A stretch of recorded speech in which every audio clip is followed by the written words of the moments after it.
It's on Vanderbilt straight ahead, a top 15 matchup to the. Tonight from Nashville, we wrap up the SEC regular season and we wrap it up with a big one. Arkansas and Vandy still with a shot at the SEC regular season title to the top teams in college baseball. Arkansas second-ranked squad. Vandy outside of the top 10 for the first time comes in at number 12. And here is what is at stake. Arkansas is in the driver's seat for what would be just their fourth SEC regular season championship. But Florida's riding shotgun. LSU and Vandy climbing over those back seats trying to get in the front because we got a wide open race with only 3 games left to play. Hey, everybody, welcome to Nashville. Tom Hart alongside Chris Burke. What a season it's been for this Arkansas team. Unlike some teams in college baseball, they've found a way to get through injuries to key players and then get their season going again. Yeah, that's really what's been most impressive. It looked like it was falling apart, right? They got swept at Georgia, walked off in the 9th to lose all 3 of those games. But since that series, it is a team that has been red hot. They get back to the friendly confines of Baum-Walker Stadium. They sweep Texas A&M. Since then, they have gone 8-1, and this is a club playing with a bunch of confidence. And, Tommy, they have gotten healthy. Well, Vanderbilt wishes it could say the same. They are not healthy. In fact, just earlier today, Hunter Owen got some side work in front of pitching coach Scott Brown, but missing their top 2 pitchers. It's been a challenge for Vandy, a top 5 team during most of the season, to get their mojo back without Carter Holton and Hunter Owen. Yeah, and these are 2 of the best, right? 10-3 in Holton and Owen's SEC starts, and it's not your typical Vanderbilt offense, right? So they need elite pitching. And this has been part of the reason why Vandy has stumbled down the stretch, because missing Owen and Holton is not the recipe for Vanderbilt success. On the mound today, Patrick Riley will get the ball for just his 4th start of the season, taking Carter Holton's spot. You'll see power stuff. The fastball's up to 97 miles an hour, a swing and miss slider to boot. Not a lot of teams can replace a Carter Holton with an arm like Patrick Riley. They're hoping he can pitch like an ace here this evening. Well, Riley really struggled last weekend in Florida, as did the rest of the Vandy team. And while Arkansas coming off of another series win, Jace Borfin in the 2-hole. The real story, though, is in the 3-hole. Jared Wagner is back from injury, and they're plugging him right in the 3 spot. Yeah, it's a huge get back for a team that's already playing at an extremely high level. One of the reasons why so many people feel like Arkansas is trending for yet another College World Series appearance under Dave Van Horn. Oddly enough, it's been easier for Van Horn to make it to Omaha than to win a regular season championship.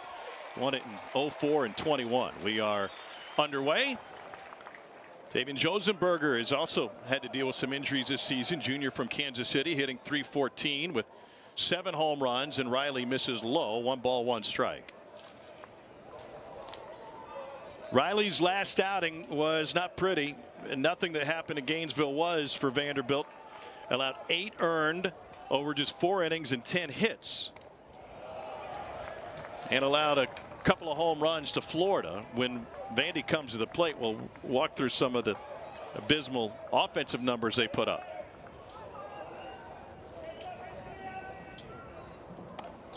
Up and away to Josenberger, 3-1. It's been a little bit of a mixed bag. Riley was rolling pretty good for back-to-back weeks, including a really, really good appearance against Kentucky and Alabama. There's ball 4.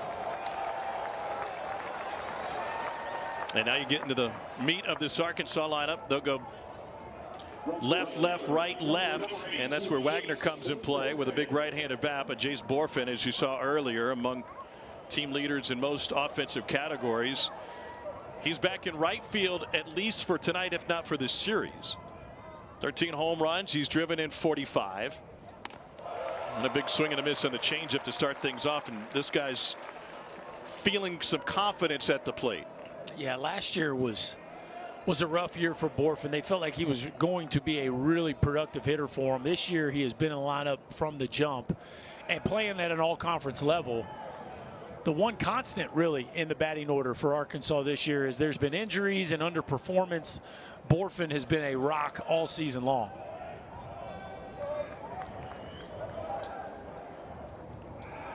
Oh, they got him picked off. Parker Nolan will chase him down, and the throw goes into left field. A Vanderbilt team that was perfect defensively through their first 3 SEC series, and they've still been really good over the course of this season. But there just feels like, even though they're the 12th in the country, there's not much margin for error with this team. No, and when you get the opportunity to erase a leadoff walk and you don't take advantage of it, that's a huge momentum shift in the baseball game.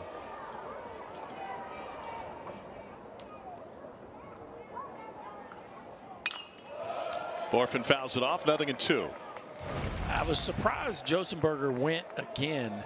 Right, he almost got picked the previous pitch. Usually after you almost get picked, you kind of put on the Jets. Well, they go back-to-back picks, and they had him dead to rights. But Parker Nolan just unable to finish that one off. Borfin was just 1 for 11 in the South Carolina series. That was another series win for Arkansas. They won the bookends, and they only allowed 3 runs total. Oh, pardon me, they allowed 5 runs total over the course of that 3-game series. Riley's 1-2. The breaking ball just caught a piece of it. Prior to South Carolina, Arkansas swept Mississippi State. They swept Texas A&M, and as you detailed in the open, Berkey, that was the turning point of the season after they had lost 4 in a row, swept by Georgia and lost on the road at Missouri State. And this ball's driven deep but foul. It'll end up over on the street. A lot of ups and downs for even the best teams in college baseball this year. Definitely, and a lot of it has coincided with home and road, right? And how your schedule has allowed you to maybe get going. And there's strike 3 at 96. I think it was a perfect scheduling opportunity for Arkansas to get hot, as we see Riley just paint a fastball on the outside edge. 96 miles an hour, Borfin locked up. But, you know, Arkansas was scuffling, but it's just that perfect opportunity to get home, right, recoup, kind of reset, and have they hit the ground running since that rough road trip to Athens. Here's Jared Wagner, and he takes one up in the ear hole. Man, just back from a thumb injury, had the pin taken out last week and looked good during batting practice, but that is the 11th time he's been hit by a pitch this season. That is the 3rd most in the league. Oh, that's a scary one there. Got him in the shoulder. Much better than I first thought. Yeah. And that's the way you do it right there. Turn in, wear it off the meat of the back of your shoulder. Kendall Diggs at the plate.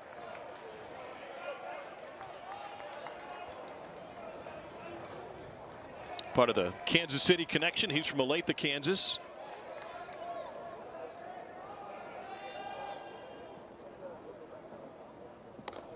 And an opportunity for a big first inning for Arkansas.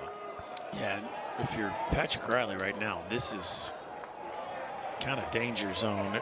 And again, another example of how big the missed pickoff opportunity.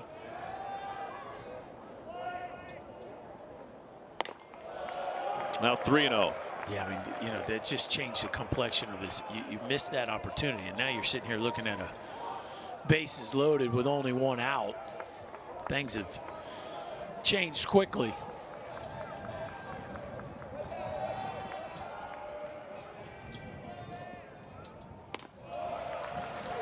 Right down Broadway, 3-1.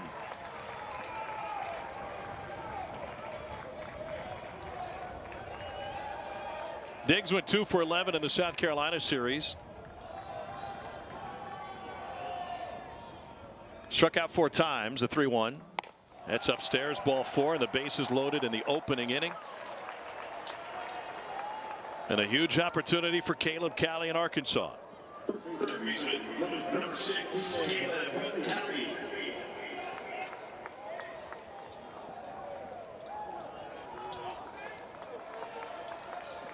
Cali's from Mount Vernon, Florida. Started his college career at Florida State. Then went to Hillsborough Community College and College of Central Florida following. And he's ahead in the count 1-0. Vandy's struggles are well documented, by the way. They never led in the 3-game sweep at Florida last weekend.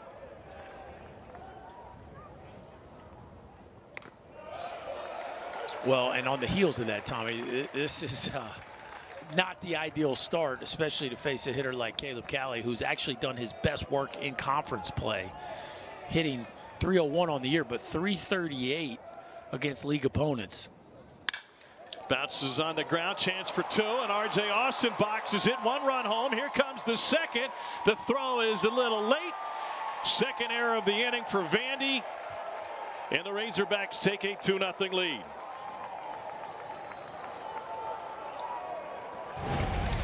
Let's see this ground ball. Boy, the umpire was right in front of him, Tommy. Kevin Sweeney looked like he was right in front of R.J. Austin right there. And that ball just eats him up. A pretty well-hit ground ball. Now, look, it sounds like I'm making excuses for R.J. Austin. That's a routine 4-6-3 double play. But that ball just really looked like it got on him in a way that makes me think Kevin Sweeney affected his ability to make that play. Get back to that in just one moment. Brady Slavin steps up. 2 on, 2 already in, and 2 errors for Vanderbilt. And that one gets away from Espinal, and throw to third. Ooh. Is in time. Nate Thompson didn't think so. He's right in the ear of Michael Phipps. And Kendall Diggs doesn't want to leave the base. And this is an interesting dynamic we have in baseball now. Like, you got called out, you just stay on the base. Diggs looked like he really slowed down there, getting to third base. Watch the foot in the air, Tommy. I don't know. The foot does not get directly to the base. It looks like it's still maybe hovering as Diaz makes the tag. Very rare, we've seen this at this ballpark over the years, that you actually decelerate going into the back. A lot of times you just seem to hold your speed. Yeah, you or slide two. Look, see how the foot's in the air. Ooh, but then maybe it did get back down there. Is there enough evidence to overturn?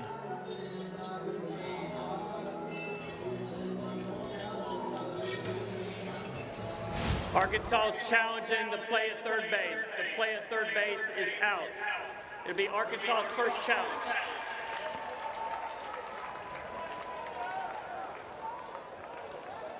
So that's not the result. It's just letting us know that collaborative replay in effect. They're taking a look at this back in Birmingham.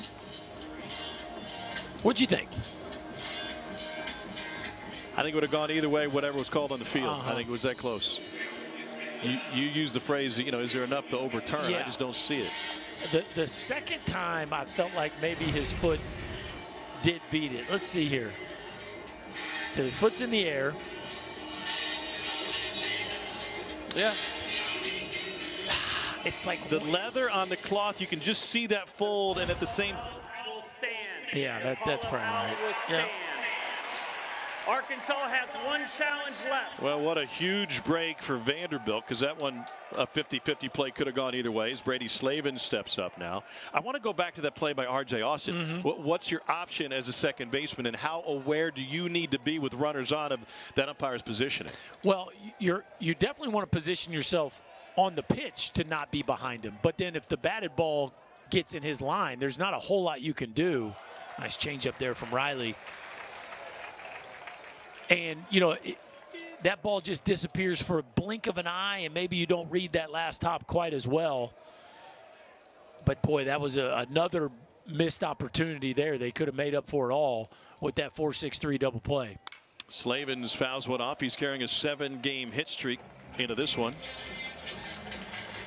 Was 4 for 12 last weekend against South Carolina.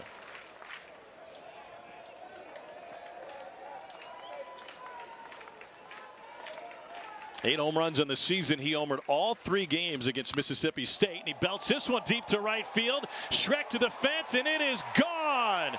2-run home run. Brady Slavins, and Arkansas rolling in this opening frame.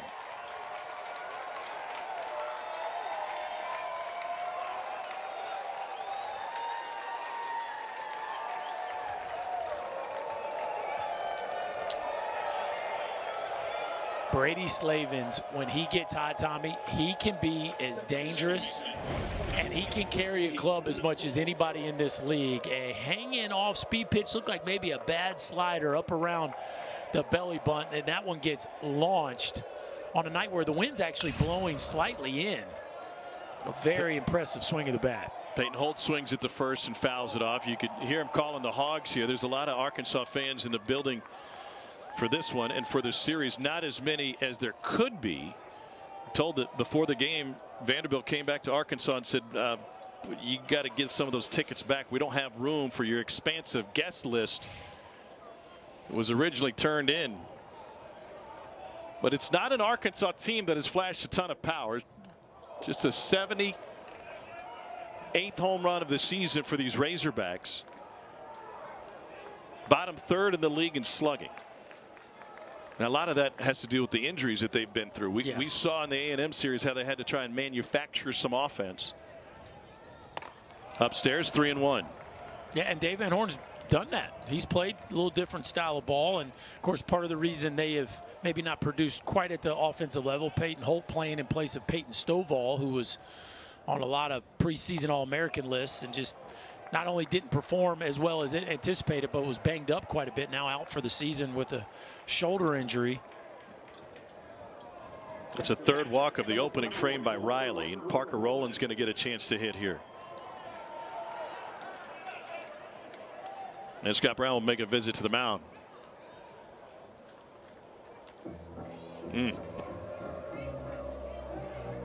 So Vanderbilt team that not only didn't hit the ball where the Lake of Florida last weekend, but really struggled with its rotation. Grayson Carter got a spot start, didn't get out of the first inning. Patrick Riley, 8 runs over 4 innings and 3 walks, and he's already thrown 29 pitches in this opening frame. Talking with Tim Corbin before the game, Berkey, and he's everybody's in a good mood. Spirits are high. There's still a championship to play for Vanderbilt. Oh, no question about it. I mean, they were ready to get back home, right? Now, they prefer to have their 2 aces healthy and ready to go. Nice. But, they were hoping to get past last weekend quickly, and it's been quite the opposite here in the first. 8-hole hitter Parker Rowland, and a throw over to first. Home should be just the tonic that Vanderbilt needs. 23-5 in this building.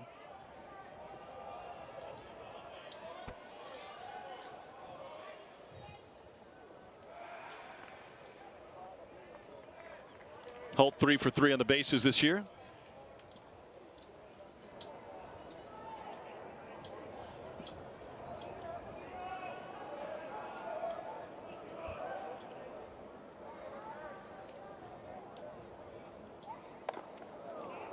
It's interesting. We talk about this Arkansas team and all the different things they've overcome.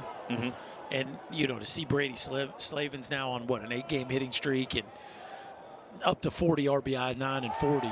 Runner goes, swing and a miss, throw to second is not in time, and he almost came off the bag. And Holt's still perfect on the base passes here. Well, that's the kind of slide we're used to seeing here at the Hawk, and that one almost cost Holt a caught stealing there as he almost slid past the base. Boy, Espinal can really throw. Ooh. That was a fantastic jump, huh? Yes, he can run too, and Espinal made that one really, really close. But you think about Stovall hurt, underperforming. Wagner's been out for a huge chunk of the year. Played great when he's been in there, but huge chunk of the year. 17 games. And Brady Slavens, for the most part, has had a down year relative to his track record. Yet here they are, and now they're as healthy as they've ever been with Tiger coming back, and their All-American closer from last year who's now transitioning into the rotation, and Brady Slavens is catching fire. Like, this is peak form for the Razorbacks right now. There's another walk. It is the 4th of this opening inning for Patrick Riley. 15th walk over his last 4 starts. Hogs will bat around. This is John Bolton coming to the plate. I think you bring up a fantastic point with the ability to kind of just tread water and then get your power back and then get into the postseason. We're kind of laughing with Corbs about it before the game today, and he said, yeah, put me in another league, right? I mean, famously a few years ago he said that in Hoover. This is such a grind But at the same time, nothing prepares these programs better for a run to Omaha than going through this. Bolton sends it to center. Enrique Bradfield awaits. And a test of a first inning for Patrick Riley and Vanderbilt. Hogs put 4 on the spot, taking advantage of a couple of errors and 4 walks, and up to a 4-0 lead here in Nashville.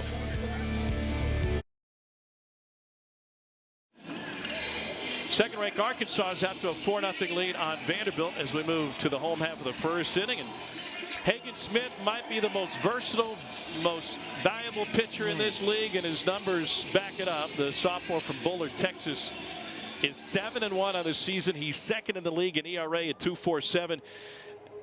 He's made 6 appearances out of the bullpen and now gets his 9th start here tonight. Yeah, and he's been red hot, Tommy. He's been dominant for Arkansas no matter really where they've used him, whether it be as a closer or a starter. You'll see 4 pitches. The fastball moves all over the place. As far as swing and miss, the slider is the best. But I think if it wasn't for Paul Skeens running away with it, Hagen Smith might very well be the most valuable pitcher in this league. Here's a look at the batting order for this Vanderbilt team. 12th in the league in batting average, 13th in home runs. They average 7 runs a game. R.J. Schreck is the real threat in the heart of this lineup. His on-base percentage is good. He leads the team in home runs with 13, and he's driven in 54. But this is the guy who makes everything go. Enrique Bradfield Jr. squares the bunt, pulls it down the first base side, and is played perfectly by Brady Slavens. You like the thought? Love the thought, and I think it's a sign of how much respect EBJ has for Hagen Smith, right? This is a tough at bat for a left-hander. All he's got to do is get it just fractionally more towards the pitcher's mound, and Slavens wouldn't be able to make that play, but just right at Slavens, and EBJ goes down early. Davis Diaz looks at a first pitch strike from Smith. This is a Vanderbilt team last week, Berkey, against Florida. They hit $170. Yeah. They slugged .227, 2 doubles and 1 home run, to go with 27 strikeouts and only 7 walks in 3 games against Florida. Well, it wasn't too long ago that Vanderbilt was running away with the SEC only numbers from a batting average standpoint. They were up over 300, but it has been rough sledding starting with the Tennessee weekend, and the last 2 weekends they've only scored 11 runs total.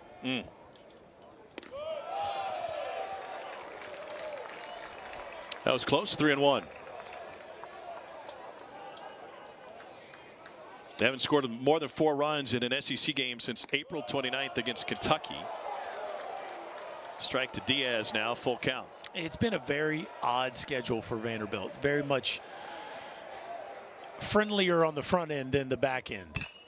Pulled through the hole on the left side, and Diaz has a 1-out single.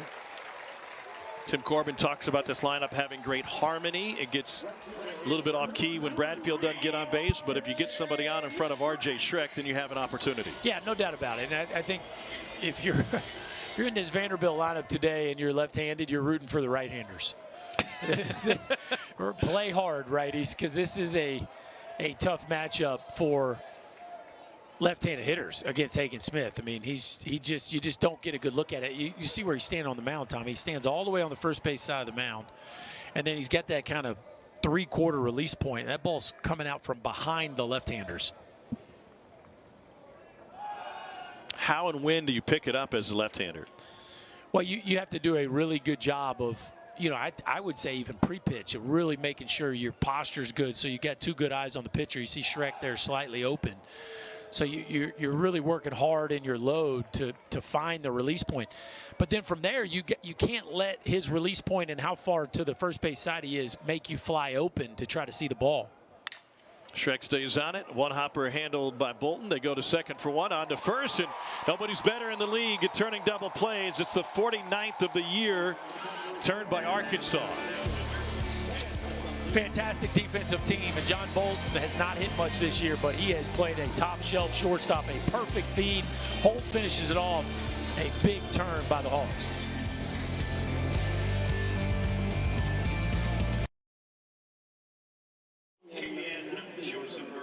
Arkansas pushed across 4 runs with only 1 hit in the first inning. We move to the second. Tavian Josenberger with his second plate appearance of the game. He drew a walk and came around to score in the first. Patrick Riley sitting on 36 pitches after 1 inning. And you would imagine that leash has gotten pretty short.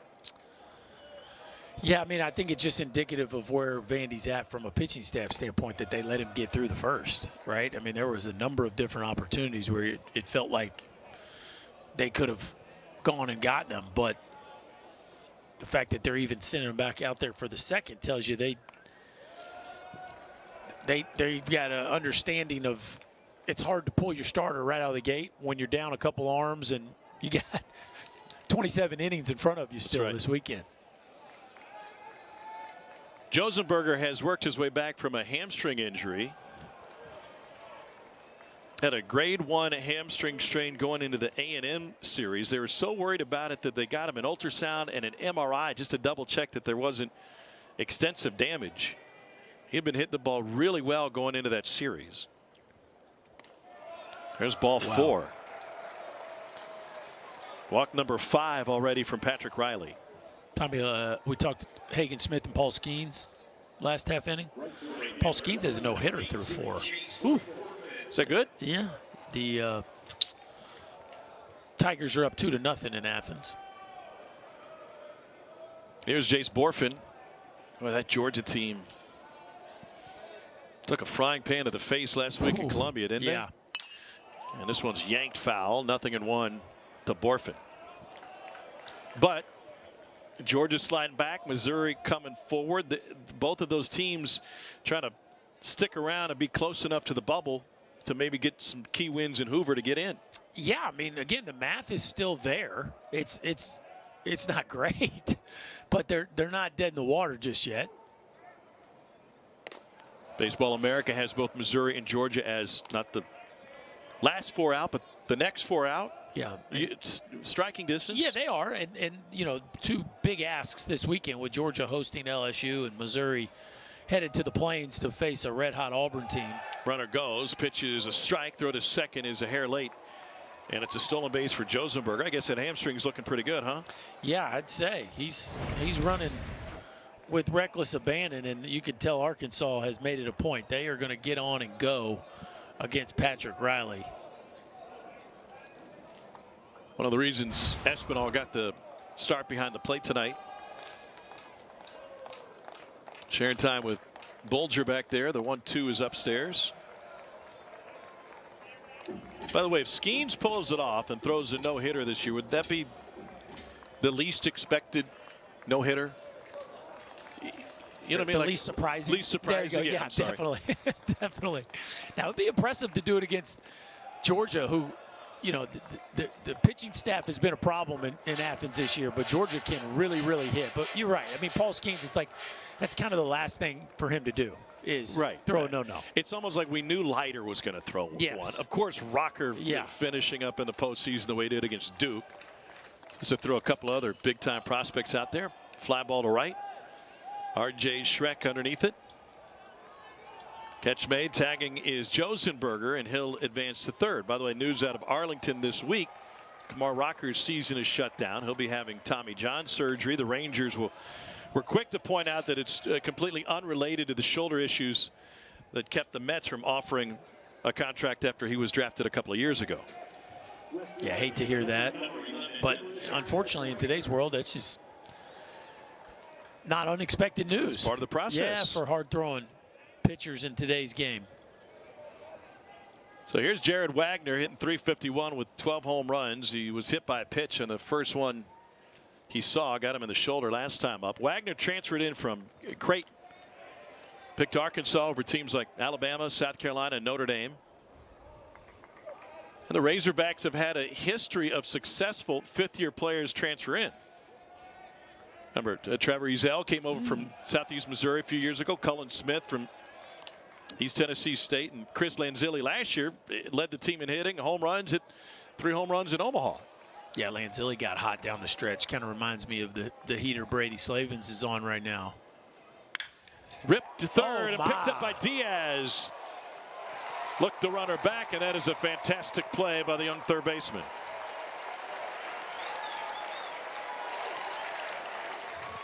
This is excellent on both ends. First of all, the play by Davis Diaz, the reaction. But then, how about Josenberger putting on the brakes there and not getting thrown out at home, right? Like it was fantastic defense. What does Tim Corbin call him? He's like a goalie. Yeah. His reactions are so incredible. But then the base running there by Josenberger to not get too far off and keep yourself just 90 feet away. That was excellent baseball on both ends, but fantastic play there by Davis Diaz. This is Kendall Diggs again. Was walked his first time at the plate. He's got double-digit home runs.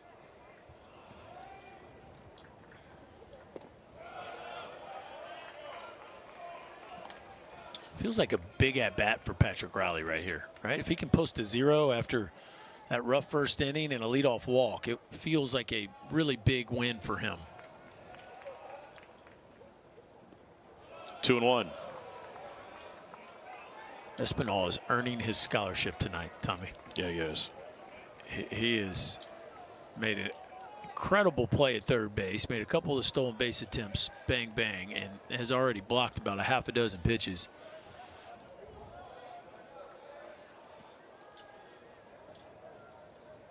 Two one.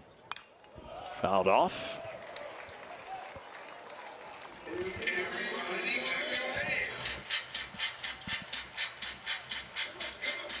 Diggs got some opportunities in right field after Wagner was injured. They had to shuffle some guys around, move Borfin to left at that point. Wagner suffered a broken thumb on a play at third base. It cost him 17 games. And opened the door for Diggs, and now he's DHing. 15 starts last year for Diggs, mostly as the DH. Chopped off of his foot. That one's not going to feel good.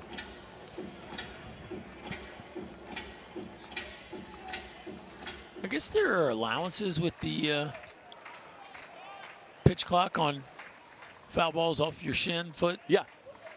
A little feel for the game by the clock operator. Oh, courtesy? Yeah.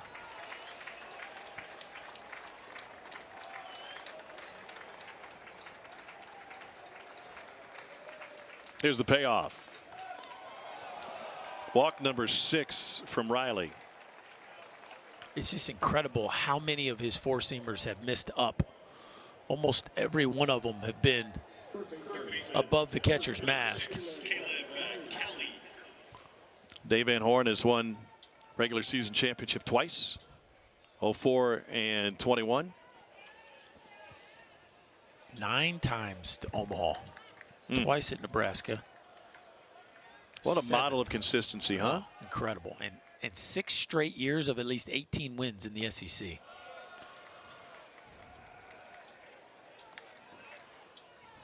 I mean, 18 wins.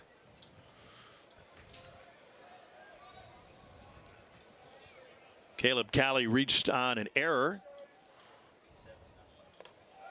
And a ball that got by R.J. Austin at second base. Would eventually come around to score.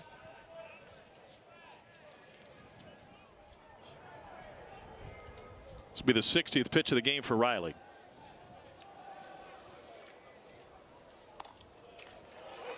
So Tommy, this is what we talked about last time. See where R.J. Austin is? Like, he's cleared the space to be outside of the umpire, right? But if that ball gets hit right by the pitcher's backside, it takes him right into the line of sight of the umpire. So how can you help yourself as a middle infielder?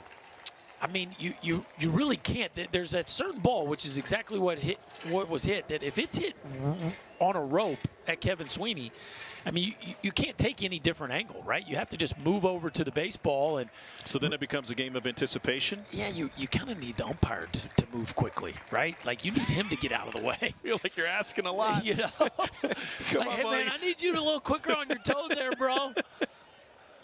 I mean, I think one thing you could do, especially on this turf, is get deeper. I would say, in general, get deeper against right-handed hitters on turf anyway. Play a couple steps out there. Like, see, now he's moving a little more to his left. as he's being directed by Mike Baxter in the dugout. Runners at the corners, the 2-2. And the curveball stays up, full count. We talk about pitchers, hitters going in slumps all the time. It's 2 weeks ago, Patrick Riley was dialed in, coming off 10 punch outs against Kentucky, 7 punch outs against Bama. Bounce up the middle. That'll get another run home as Josenberger scores. Diggs heads to third. That is just the second hit of the game for Arkansas, and the Razorbacks already have 5 runs across. But just as quickly as he was red hot a few weeks ago, he has just mightily struggled in his last 2 outings. 4 innings, 10 hits, 8 runs last week against Florida, and now already 5 here in an inning and 2/3, and that'll be it. Patrick Riley just never found it here in this ball game. So for Riley, it'll be at least 5 runs. He's going to leave with a couple on, and that gives him 19 runs charged to him in his last 3 outings. Sam Leboke is the new pitcher for Vanderbilt. He'll face the red-hot Brady Slavens. No room for error for Vandy, and they trail here in game 1, 5-0. Can I help you? I wanted to mail this. Okay. Layla is our messenger pigeon. What? Oh my God. This is mostly secure. Mostly. Fairly secure. Yes, sir. This is crazy. You know what else is crazy? That SMS text that he's sending?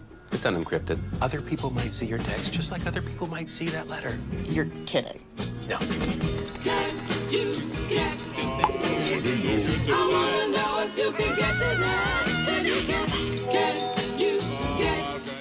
Celebrate Memorial Day savings all month long at Team 1 Hyundai of Gadsden. Get 0% APR for 36 months on an all-new 2023 Santa Fe or 1.9% APR for 48 months on the all-new 2023 Elantra. Click HyundaiofGadsden.com. Here's senior Sam Leboke, 6'3" right-hander out of Los Angeles. He appeared once in that Florida series last week. Didn't allow a run over 1 inning. This is his 16th appearance. He's 3-3 with 35 strikeouts and 31 1/3. Kind of a herky-jerky, interesting deliveries. Really good command. Just 7 walks and 31 1/3. Boy, do they need a big outing for him here in this game. Settle the storm and give your offense a chance to at least make this a ball game here. His last 4 outings have lasted only 1 inning each, but he's got several multi-inning relief outings. Slavens fouls the first one off, and that includes 3 1/3 on the road at Tennessee, 3 1/3 on the road at Missouri. Patrick Riley has an L next to his name right now. 6 walks and 1 K over an inning and 2/3. Runners at first and third, and the pitch low and in. A ball and a strike to Slavens. Just dangerous right now. Brady Slavens is dangerous right now.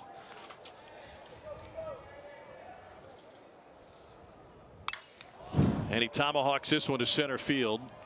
Enrique Bradfield Jr. has plenty of space and will put it away. Arkansas gets another run across. They do it on just 1 hit. And a couple left stranded. 5-0 Razorbacks. Can I help you? I wanted to mail this. Okay. Layla is our messenger pigeon. What? Oh my God. This is mostly secure. Mostly. Fairly secure. Yes, sir. This is crazy. You know what else is crazy? That SMS text that he's sending? It's unencrypted. Other people might see your text just like other people might see that letter. You're kidding. No.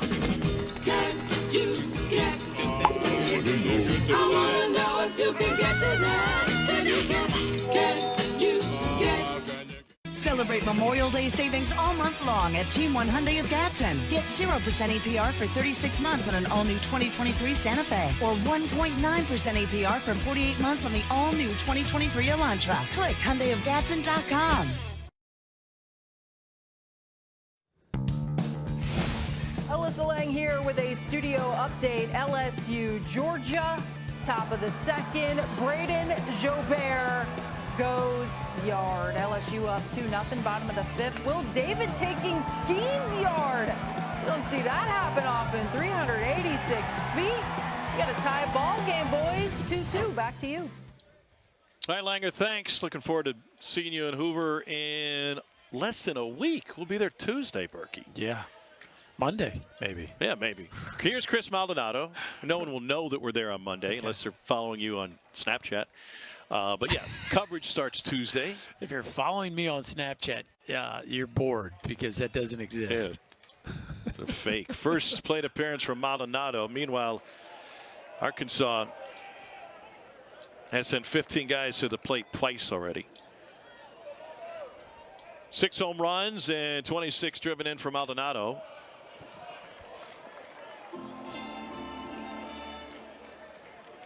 Kind of a 2-for-1 deal when they got Maldonado on campus, huh?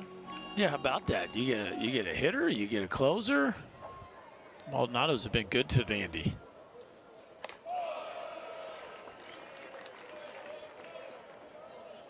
From Short Hills, New Jersey, and Seton Hall Prep, his older brother came back for another year. He's their closer. Chris was a 4-time academic honor roll member at Seton Hall Prep. And not only is Nick the closer, but his brother Frank played baseball at Pittsburgh. And his sister Alexa was a softball standout at Notre Dame.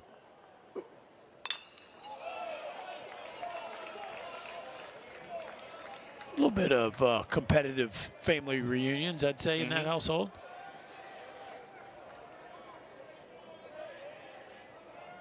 You think they ever got grass to grow? They just wore out the yard. Tapper to short. Bolton makes the play. 1 down. I tell you, he can really, really defend. As good as Arkansas's infield defense was last year, John Bolton has come on this year and they haven't missed a beat, and he just makes that just charge and flip and come get the baseball with zero concern for not being able to make that play. Bolton has been doing it really nicely all season long. Here's Parker Nolan, and Hagen Smith slides one in for a strike. 0-1. Senior at Farragut High School in Knoxville. It's a 31st round pick of the Marlins in 2019. If I'm not mistaken, that was the same year Jeter and company used a 1st round pick on J.J. Bleday. Yep. Fastball just off. 1-2. Funny how that works, right? Then again, there always seem to be Vandy names all over the draft. Whether they're commits or guys that are there against the shift. Ooh. It's Bolton again, a little overcooked it a little bit. 2 down. Yeah, got maybe a little short army with that throw. Brady Slavens digs it out. This is what Hagen Smith does. Occasionally he has big swing and miss totals, but for the most part, Hagen Smith just misses barrels. And you can see just 37 hits, Tommy, and 58 in the 3rd innings coming into this one. R.J. Austin fouls one back. 0-1. Austin out of Atlanta, started his high school career at Grady and then at Pace Academy. Swing and a miss. 0-2. And he played with some talent. Teammates in the summer with Dylan Lesko and Drew Jones. Just off the plate. Speaking of Vanderbilt commits. Hagen Smith wanted this one. That one's just a tough touch off the edge. Ronnie Teague, I think, nailed that one behind the plate, but Hagen Smith feeling pretty good about his command right now. Austin goes down on 4 pitches. That is a 16-pitch inning and an efficient start to this game for Hagen Smith. He's allowed 1 hit. That guy was erased on a double play.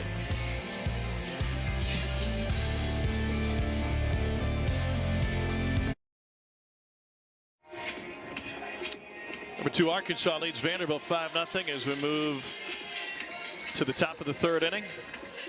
We'll be right back here tomorrow night. Game 2 of the series. Coverage begins at 8 Eastern, 7 Central, right here on the SEC Network, and as always, available on the ESPN app.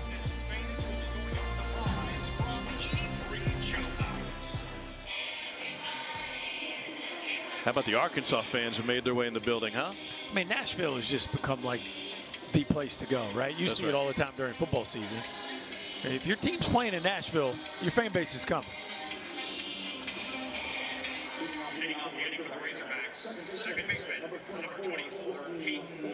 Here's 7-hole hitter Peyton Holt. To your point, the most egregious, I've seen some big examples of that football here. Georgia in 20 and 21, I should say. But LSU in 19 showed up before they really got. I mean, everybody knew they were good, but they hadn't really gotten the full Burrow effect yet. And Vanderbilt had just started selling beer in the stadium. Poke through the right side, and Peyton Holt's got a knock to start this 3rd inning. That'll bring Parker Rowland up. They ran out of beer on this side of the stadium. They had to bring a beer truck in. Here's a look at a replay on a ground ball. They had to bring a beer truck in the 3rd quarter to restock it. Apparently nobody told them that LSU was coming to town.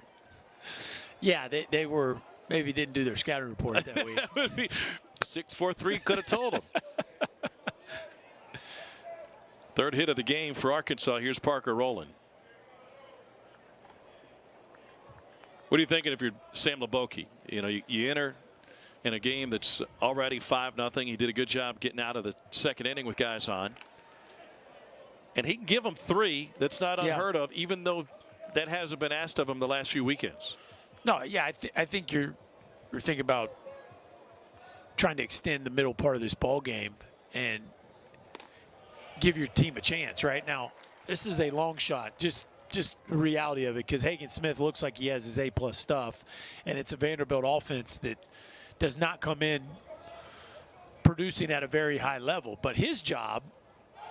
Runner goes, and the ball is sprayed to left center. Bradfield's got wheels. That made look really easy. 1 down. Yeah, he just ran a long way for that ball and caught it with no problem. And that's his job, right? Is allow this defense to play. Watch how far EBJ goes to his right to make this play, and had plenty to spare as he eases over and takes that one away from the gap. But LeBoke's job is to let this defense play behind him, fill up the strike zone. Here's John Bolton, the shortstop, batting in the 9-hole. Holt's already got 1 stolen base tonight.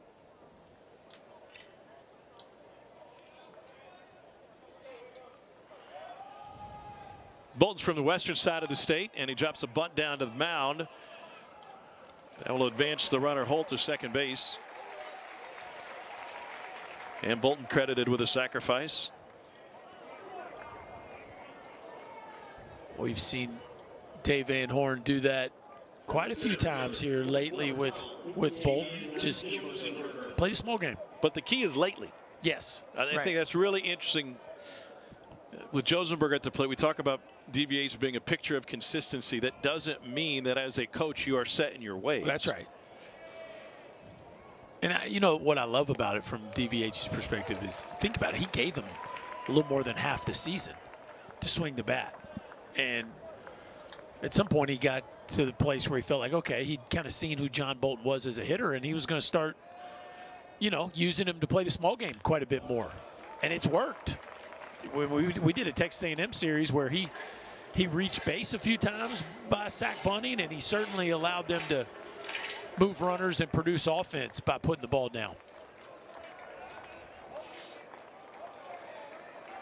He reached base 3 times in addition to sacrifice in the final game of that A&M Arkansas series, which was a 1-run Arkansas victory. Tavian Josenberger did not play in that series. Junior from Park Hill in Kansas City, started his college career at Kansas. And he looks at strike 3. And that'll close the 3rd No runs ahead, 5 stranded through 3 for Arkansas, but the Hawks have a 5-0 lead.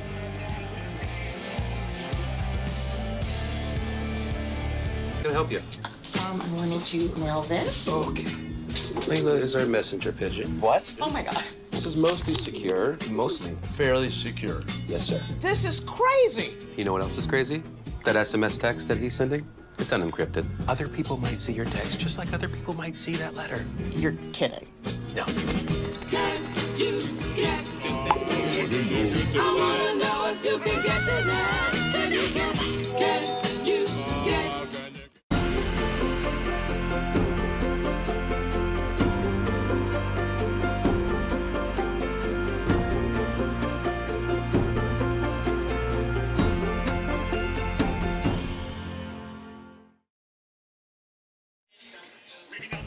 We are at Nashville's West End for game 1 of a 3-game series. It's the final regular season weekend in the SEC. And throughout most of college baseball, a couple of outliers out there that still don't have conference tournaments, mainly the Big West.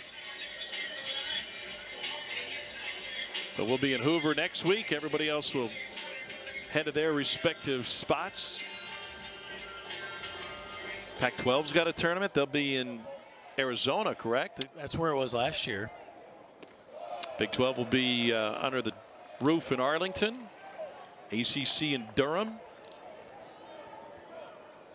Here's Matthew Polk leading off the Vanderbilt third. You know what's we talk about the depth of this league, and you know, I said earlier that maybe Vanderbilt's schedule is a little, the SEC schedule is a little friendlier on the front end than the back end. What's interesting is LSU looked to be the opposite. It looked like it was front-loaded and that they were just going to roll through the back half of it. That's right. And as they're sitting here in a 2-2 game with Paul Skeet, like, we all know the formula for LSU is, They say it's strike 3, got all the way to the backstop, and Arkansas gets out of it. Rowland throwing a strike from about 120 feet away. I mean, the formula for LSU is win Paul Skeens' starts, right? Yeah, it definitely looked like the barrel went a little too far, and Polk didn't run right away. That's a tough one as a hitter because you don't want to give yourself away. Yeah. Right? So you try to sell that it wasn't strike 3, but then you probably miss an opportunity to get to first base. Jonathan Vastine swings at the first, tailing away from Josenberger, but he'll get there. 2 down.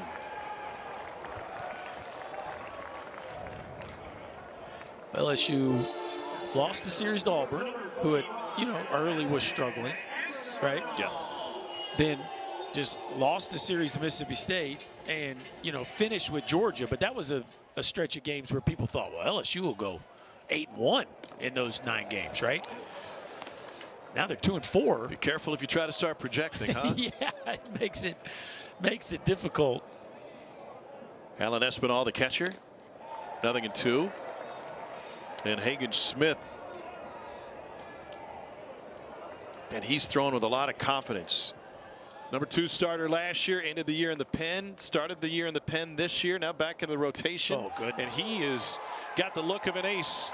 That was an 8-pitch third inning. He has struck out 3 of the last 4 he's faced. Hagen Smith in Arkansas cruising here in Nashville.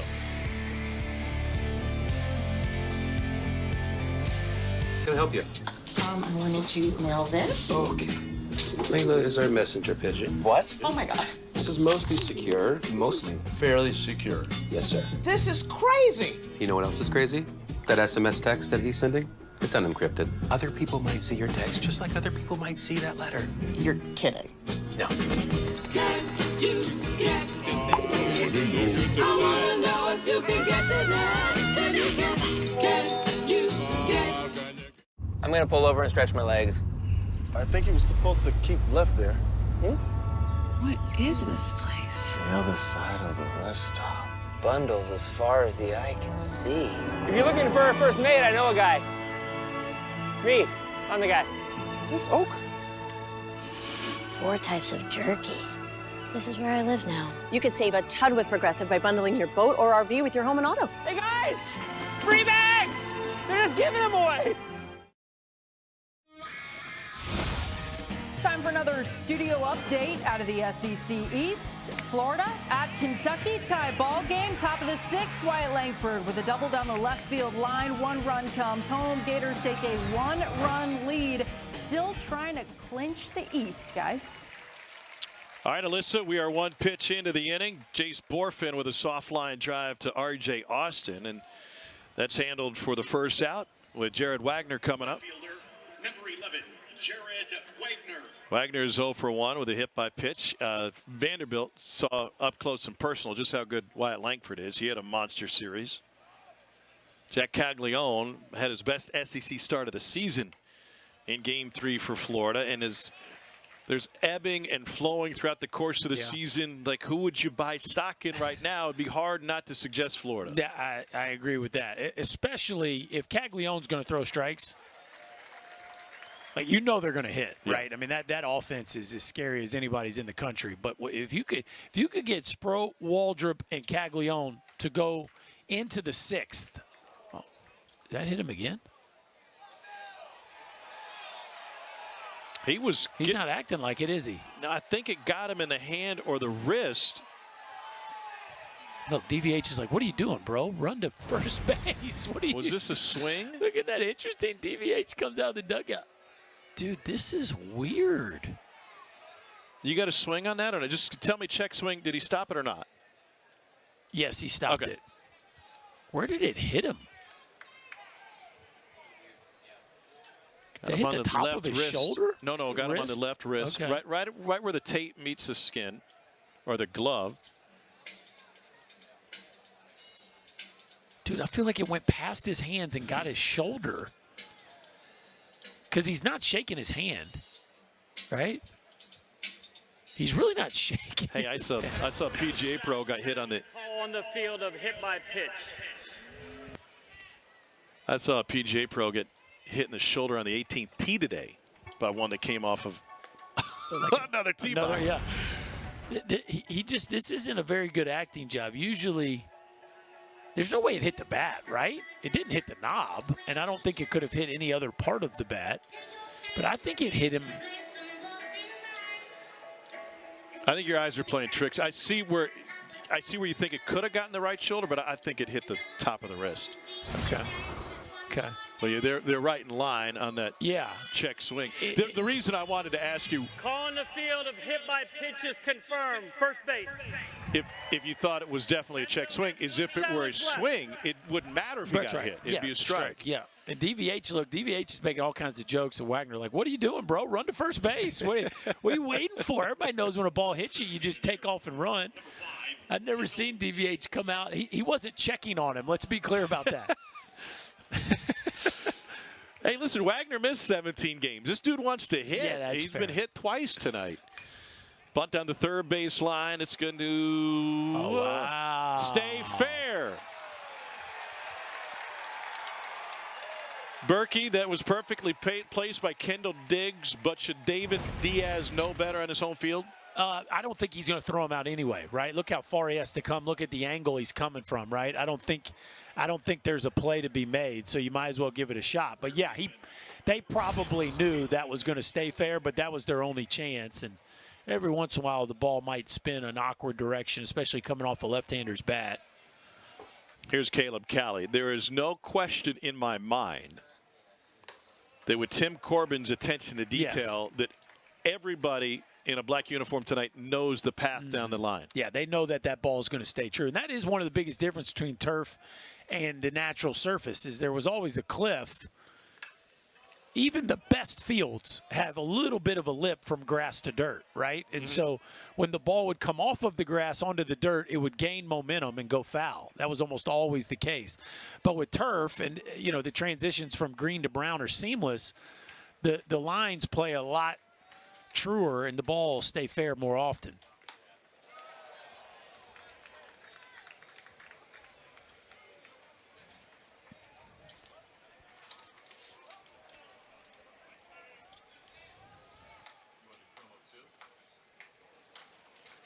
Two aboard for Arkansas with Cali at the plate. He drove in a run last time up.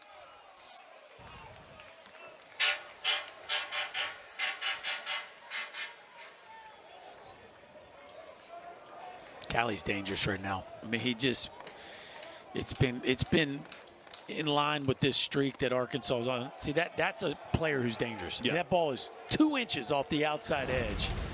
And you see, this is when a player is recognizing the ball very, very well, when you're not chasing that one in a 2-2 count. Here's the payoff. Half swing, poke to first. Nolan's got it. Both runners will advance. 2 down. 2 softball regionals for you tomorrow afternoon here on the SEC Network and the ESPN app. Miami of Ohio takes on Kentucky in Evanston at 1 Eastern, noon Central. And in Baton Rouge, 10 seed LSU plays host to Prairie View A&M. Coverage of that one begins at 6 Eastern, 5 Central.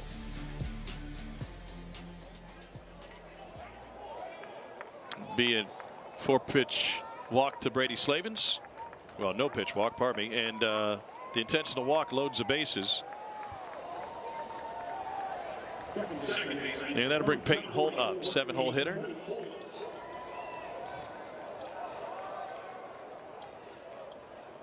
Holt with a base hit last time up.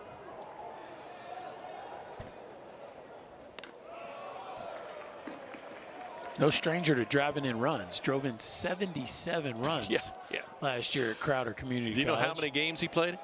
59. 77 of 59 games. To short. Scooped up, off balance throw, and off the glove of Nolan. Get 1 run home. He'll bring a 2nd run home. And Holt pushes Slavens all the way to 3rd with that one. Now, Tommy, you got the bases loaded. You got to force it any base. Let's see if Fastine had a better opportunity here. Could he have gone to 3rd? No, Diaz wasn't there. So he has to throw it all the way back across his body, and that's just a throw that, you know, all your energy going towards 3rd base, you got to throw it all the way back across your body. You'd love for your first baseman to pick you up there, but, boy, this has been a rough defensive performance by the Commodores. That is ruled an error on Jonathan Vastine. Only his 4th error of the season. Berkey, Vandy didn't have an error in conference play through the first 3 series. Yeah, I mean, and they got 3 here already in this one. And all of them are huge. I mean, think about it. You don't pick a guy off, right? You don't turn a double play. The error in the first time, it was 4 runs. Yeah. It was 0-0 when they didn't turn that double play. And then that one cost you 2. You've given up 6 runs on D.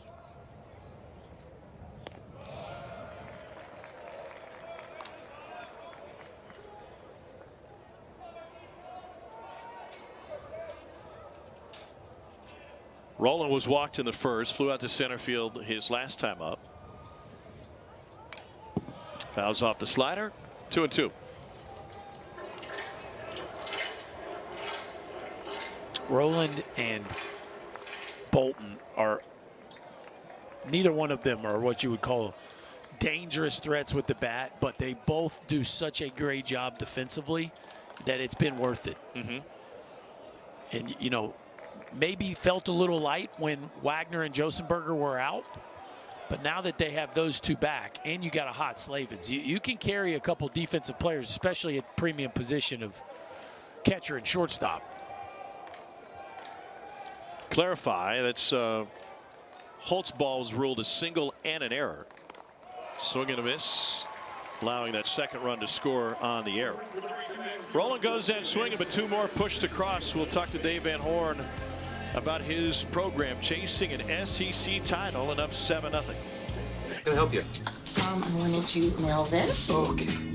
Layla is our messenger pigeon. What? Oh my God. This is mostly secure. Mostly. Fairly secure. Yes, sir. This is crazy. You know what else is crazy? That SMS text that he's sending? It's unencrypted. Other people might see your text just like other people might see that letter. You're kidding. No. Can you get to that? I wanna know if you can get to that. Can you get? Celebrate Memorial Day savings all month long at Team 100 of Gadsden. Get 0% APR for 36 months on an all-new 2023 Santa Fe or 1.9% APR for 48 months on the all-new 2023 Elantra. Click HyundaiOfGadsden.com. Number 2, Arkansas leads Vanderbilt 7-0. We move to the bottom of the 4th inning. Tom Harton alongside Chris Burke. We've talked about how this Arkansas team was able to tread water a little bit and get healthy again. What's up, fellas? And this Arkansas team has done a fantastic job. We're joined by Dave Van Horn now. Coach, we're just talking about how you guys, everybody has to deal with injuries. It seems like you guys have come out the back end of this thing. What kind of impact can Jared Wagner make in your batting order? Well, he's a major threat. I mean, he can run. He's got power. He hit for average, driving a lot of runs, and he just makes it deeper. And we need a right-handed bat. We've got a lot of lefties that breaks him up a little bit. Coach, you guys were struggling with injuries, and you're coming off a sweep at Georgia.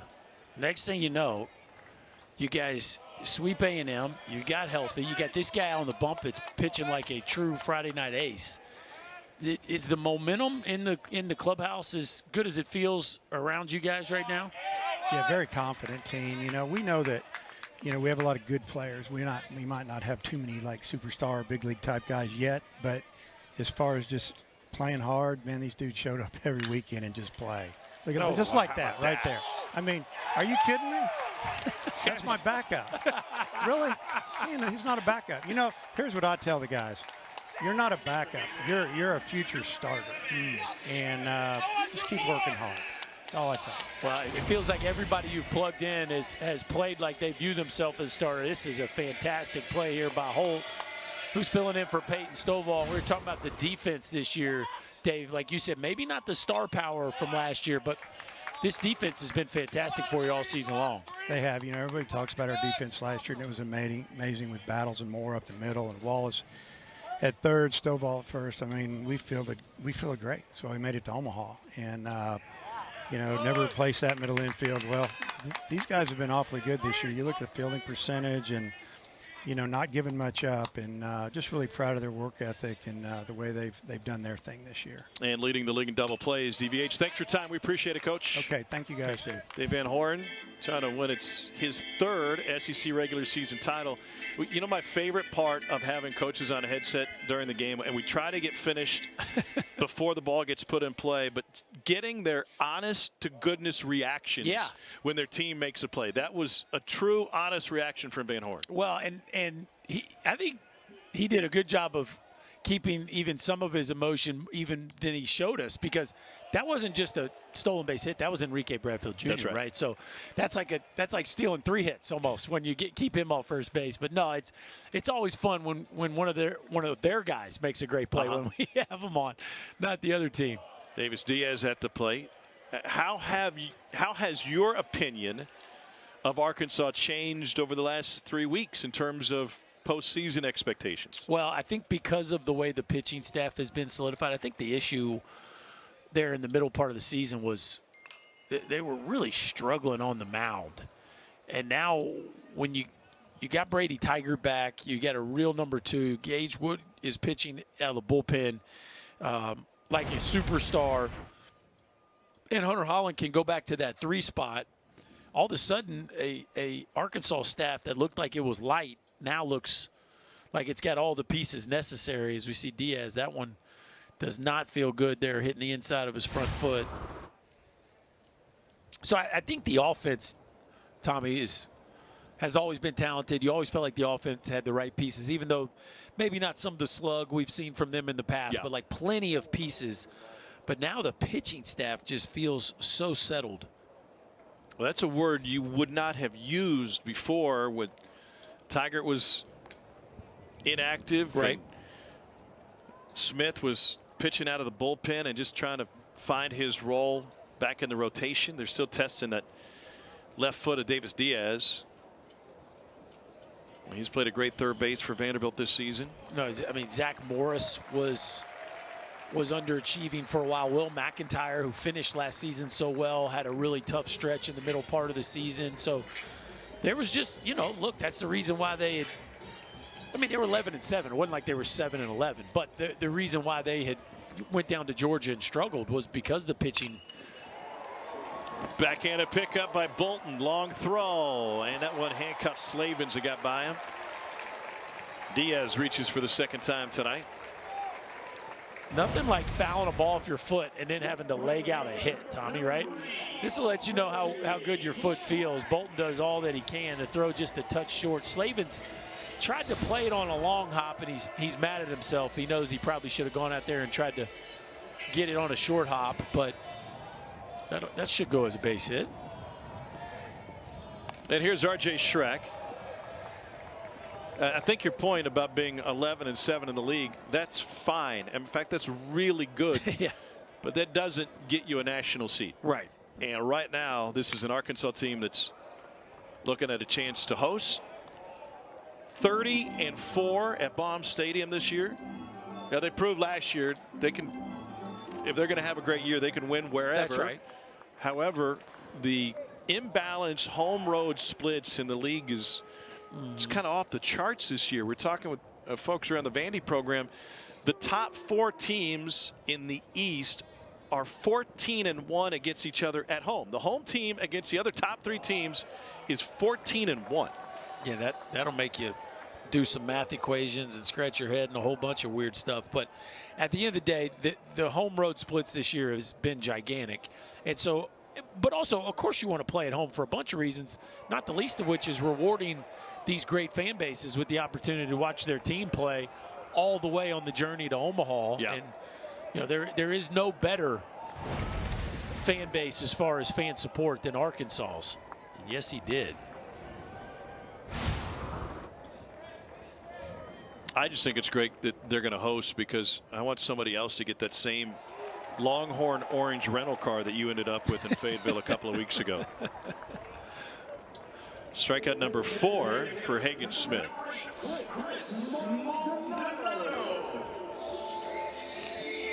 And that'll bring Chris Maldonado to the plate. You know, we've seen home field advantage not just be a positive for SEC teams, but we've seen the impact on visiting teams, right? You were in Starkville for Stanford a couple of years ago, for Notre Dame. Yeah. The Stanford guys walked in there and they hadn't seen anything like it. And that became, whether or not Stanford could have beaten that Mississippi State team remains to be seen. But that was such a huge advantage from a mental win the second Cardinals stepped into that building. Yeah, they might have been able to beat them on neutral site. They weren't beating them at the Dude. Yeah. Like there was no doubt about that. That series wasn't even really competitive. But what's interesting, Notre Dame went back in there the next night. Now the first night they played terribly, and you could attribute that to maybe the environment. But then they darn near won the thing, and that was the Mississippi State team that ended up winning the national championship. So sometimes you don't know how the visiting team is going to react to some of these electric environments, but what we do know is how great Arkansas is at home, especially this year. And so the way they have finished has ensured them the opportunity to play at home as long as they keep winning in the postseason. Here's a 2-0 pitch to Maldonado. It's a 7-0 Arkansas lead. I had a guy on the basketball side, a former SEC player, tell me he came from a place that didn't have great support. He said, you know, the first time I walked into Rupp Arena, we came out for warm-ups, there were already 24,000 people in the place. And my first reaction was, man, how cool is this? But then my second reaction was self-doubt. And the line of thinking was, wait a second, if these guys get 24,000 people in this building to see them and we don't get anything close, well, then they must be better than us. Yeah. They must be a better team and better individuals. Well, and then yanked onto Memorial Gym roof. I think in this sport too, it's not the intensity of basketball and football, but since you can be on such an island, say a shortstop throws the ball away or a pitcher can't find the strike zone, right, or a hitter's having a 3-strikeout performance, since you are so by yourself in so many regards in this sport, like the visiting fan, especially the visiting fan base, especially if they are ruthless, the home fan base. Yes, the home fan base can really get into the visiting team's mental space, let's say.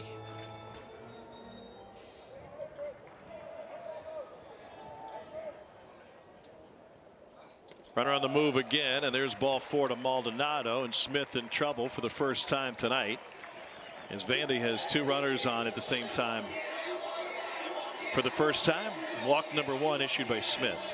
Well, and they've actually made Hagen Smith work in this inning, right? It was just 32 pitches through 3 innings. He's already thrown 24 here in the 4th. So here's Parker Nolan. He is 0 for 1 at the ground out to short, and that one will get through the right side. Diaz around third. The throw from Borfin is cut off, and Vandy's on the board with an RBI single from Nolan.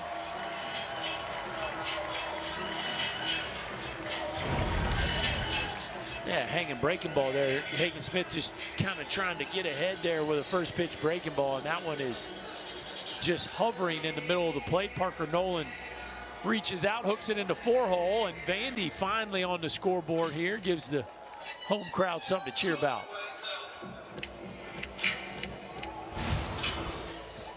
Matt Hobbs, the Arkansas pitching coach, heads to the mound. 9, 16, and 8, the pitch count totals in the first 3 innings respectively, and now that number climbing for Hagen Smith here. Hayden Travinski, a 2-run homer for the LSU Tigers. They're up 4-2. Paul Skeens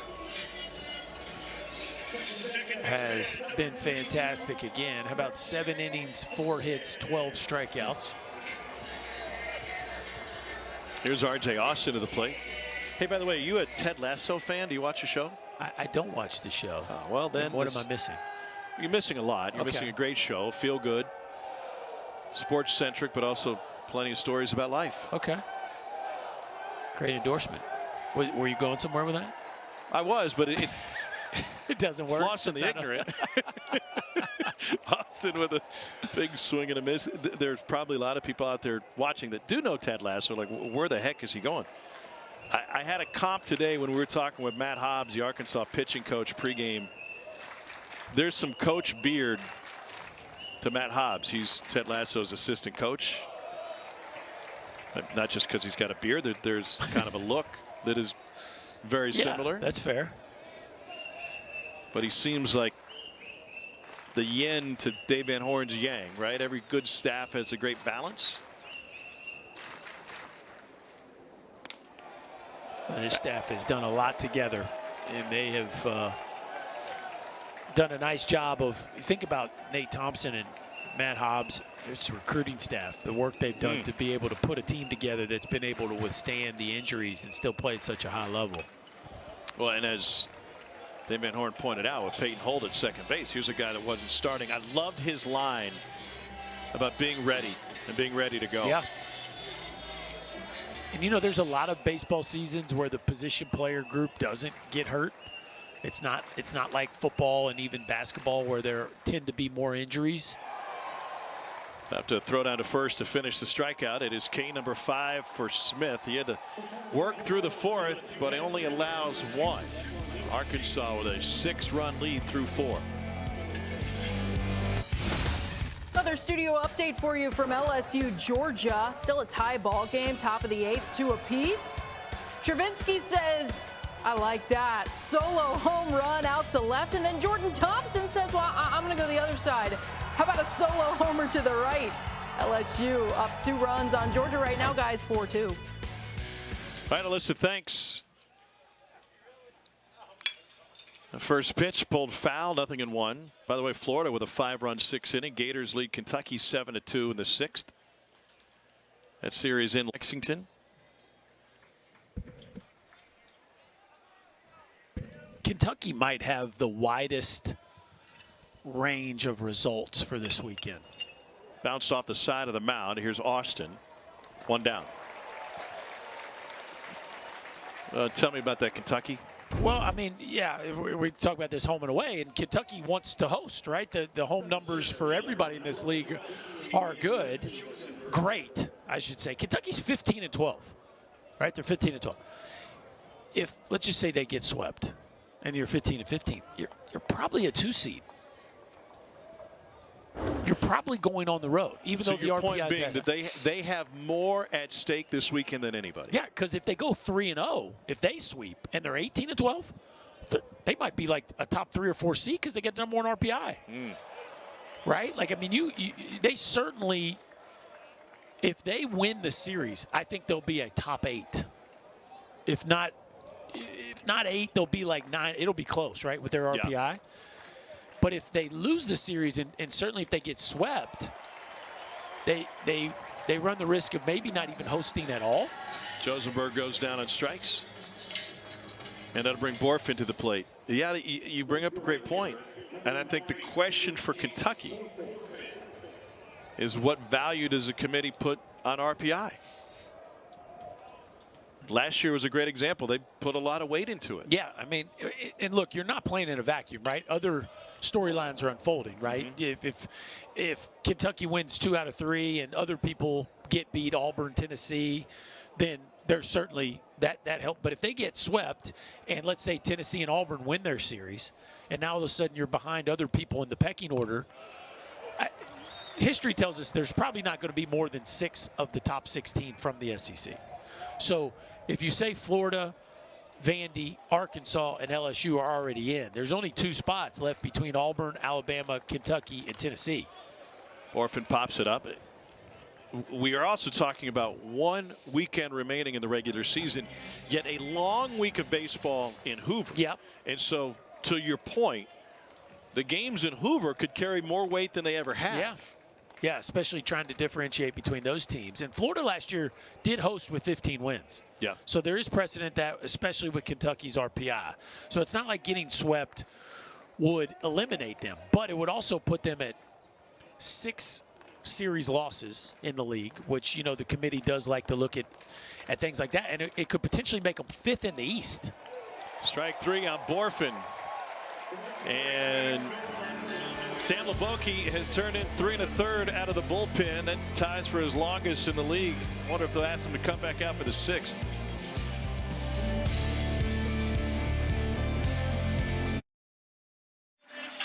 Selection Monday just a couple of Mondays away, according to D1 Baseball. Here's the projected national seeds. These are for results that have been projected by the D1 staff. We're just talking about Kentucky. They got them in at number 10 right now, but top 16 would host. Top 8 national seeds will get a chance to host the first 2 weekends. I feel like Vanderbilt is kind of hanging on by a string at that 8. They are. I mean, it is what it is. They're struggling down the stretch here, kind of the opposite of what Arkansas has done. And, you know, we talked about the wide range of potential outcomes for Kentucky. I think if Vandy wins 1 game, they are for sure hosting. And even at 17-13, I would say they're for sure hosting. But, you know, they definitely still have a lot to play for as far as top 8 or just top 16. Matthew Polk takes a leadoff walk to start the 5th from Hagen Smith. And that'll bring Jonathan Vastine to the plate.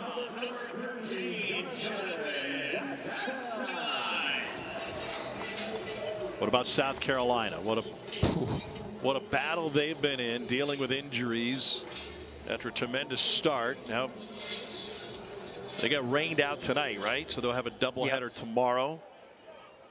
They are home against Tennessee for 3 to close the regular season.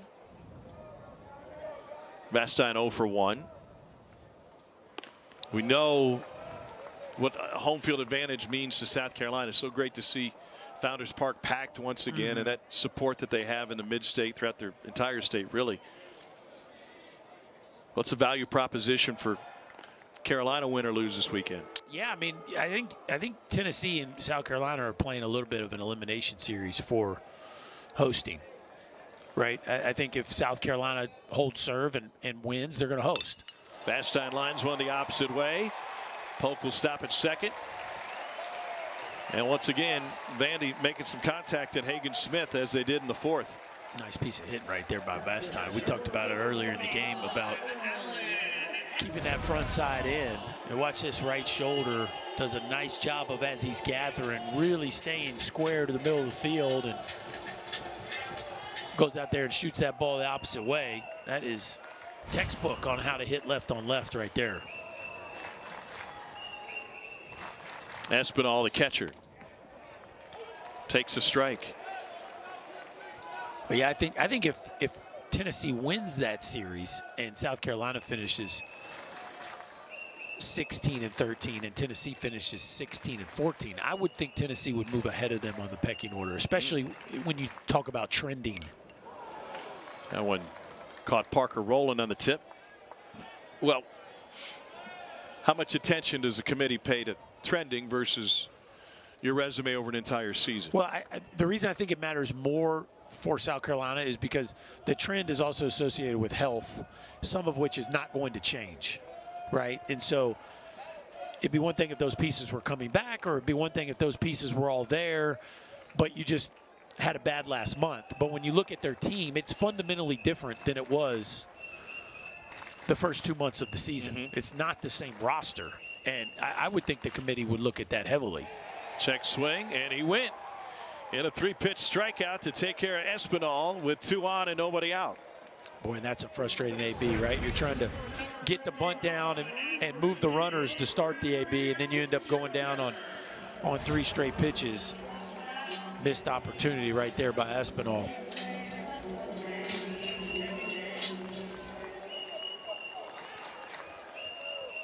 Well, I sure didn't miss the whistler. Here's Enrique Bradfield. Bradfield 0 for 2. He was at the plate when Peyton Holt robbed him of a base hit in the hole his last time up.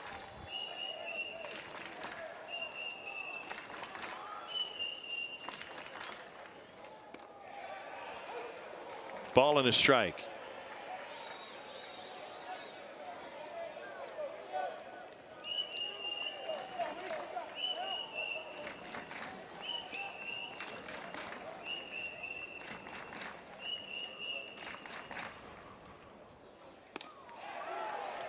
I think the question with Tennessee versus South Carolina will be how the numbers hold up. Tennessee's RPI 23rd. What'd you have on South Carolina? South Carolina's top 10. Yeah, that's a big difference. Bradfield serves one into center field. Polk stopped at third. Now he's coming home. The throw comes across the mound, and he goes head first for the second run of the game for Vandy.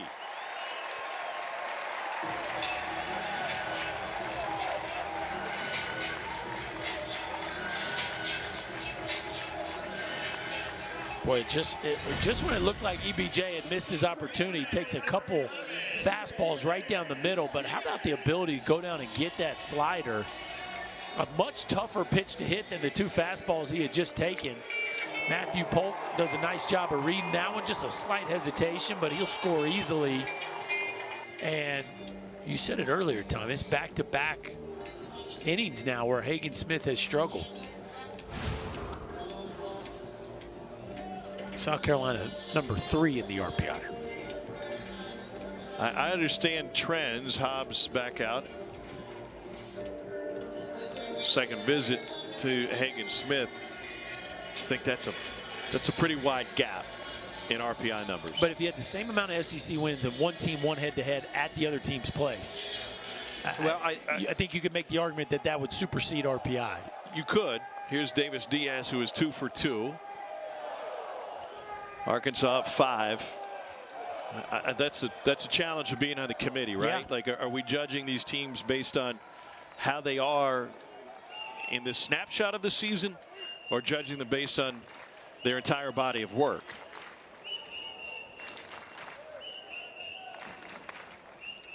Oh, 1. And remember, we saw that in the college football playoff rankings just last year. The head-to-head gets ignored, and the committee says, we know that what the result was head-to-head, but the gap is so large outside of that one game that it doesn't come down to that. I always kind of had an issue with that. Yeah, well, I think at the end of the day, Mark Etheridge always says, the D1 baseball nerd in chief always says, Is that on his business card? Yeah, I think so. What do you value, right? And each year we hear from the committee chair, and they try to tell us what they valued the most. Fouled off. Some years they just hang their hat on that RPI flagpole, like their RPI was higher. That was it. Some years they'll talk about how they finished. Some years it's how many series did you win? How many? What were your high-end series? What was your record against RPI top 50? You know, we've heard different metrics used that carried heavier weight, and really, you know, sometimes you got to wait till they make their decisions before you can even start to figure out what they valued the most. Swing and a miss and a pitch out of the strike zone. Strikeout number 7 for Hagen Smith. That was a big one because now he's got R.J. Schreck to deal with. Monday night, we'll have the story of the Rebels' improbable run to their first ever College World Series title with the premiere of Last In, Last Out. The 1-hour documentary begins at 7 Eastern on the SEC Network, streaming live on the ESPN app. R.J. Schreck looks at a strike. Most dangerous hitter in the lineup for Vanderbilt. This is a big AB, right? You just don't know how many chances you're going to get against Hagen Smith. You got your guy up with 2 on and 2 out.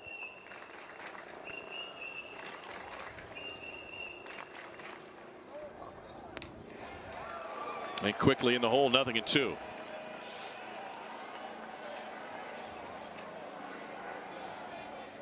Hey now.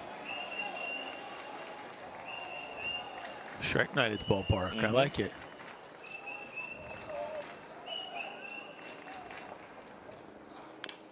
Chop foul. I was really excited reading Ariel Gerson's article about the Shrek masks that have come into Hawkins Field over the course of the last few weeks. So I was told that the Whistler, I read that the Whistler is one of the guys behind the mask. Okay. And I was really hoping that you couldn't whistle while wearing it. So do we think that's the Whistler? I don't. Doesn't feel like it's coming from him. No. Little dribbler foul. Now we saw Hagen Smith just give up an RBI base hit on a 2-strike count to Enrique Bradfield Jr. That's now 2 2-strike 0-2 pitches that he's thrown for strikes. And you know, I would just caution him to not throw too many hittable pitches in 0-2 counts against elite hitters.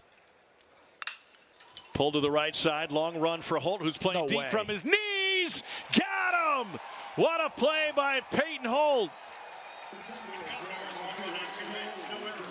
The first one saved a hit. This one saved some runs. Wow, just when it looked like another 2-out RBI base hit. Peyton Holt, go to your knees and finish it off, young fella. What a play by the Razorback second baseman.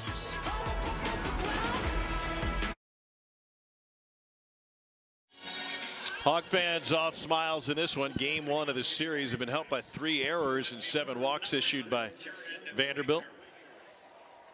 And what a play by Peyton Holt, who's turned in a couple of highlight reel plays. Jared Wagner at the plate for Arkansas. First pitch strike to the former Creighton Blue Jay.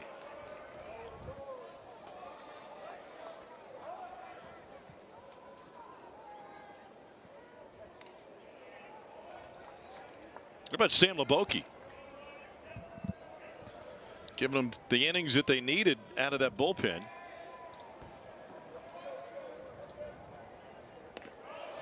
Oh, yeah, no, he's done everything they could have hoped for. He come in and just filled up the zone. The defense has let him down a little bit, but he has certainly done his job.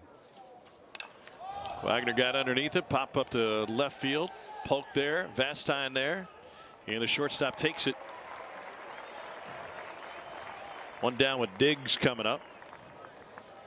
Leboke's thrown 46 pitches so far. His season high is 55. He's met that a couple of times at against South Carolina to open the season against TCU.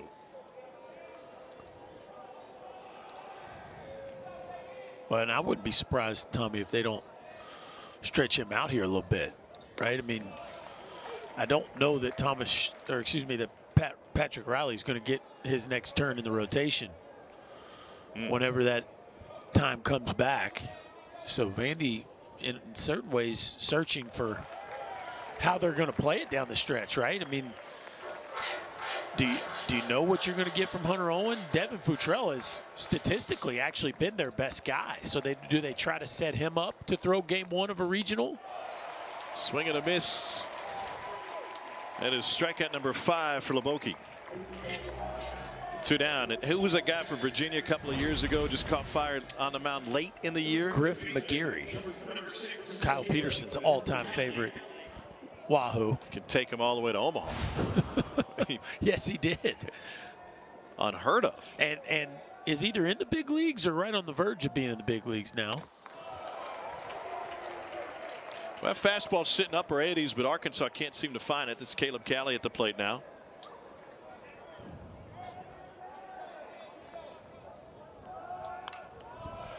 Yeah, that fastball seems to play up, doesn't it? It's a little bit of, we talked about his release point when he first came in. It's kind of a awkward release point where it almost looks like the ball has some ride to it at the top of the zone.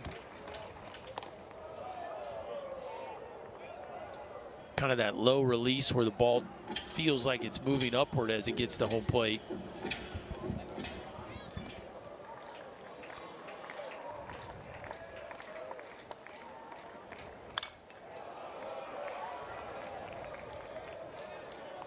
McGarry was a 5th-round pick of the Phillies out of UVA in 21. Coming out of high school, he was a 31st-round pick. It was big stuff. I mean, he was pitching at 98, 99 in Omaha. To Diaz. 1-2-3 framework. Only 12 pitches needed for Leboki in the 6th. 7-2 Arkansas.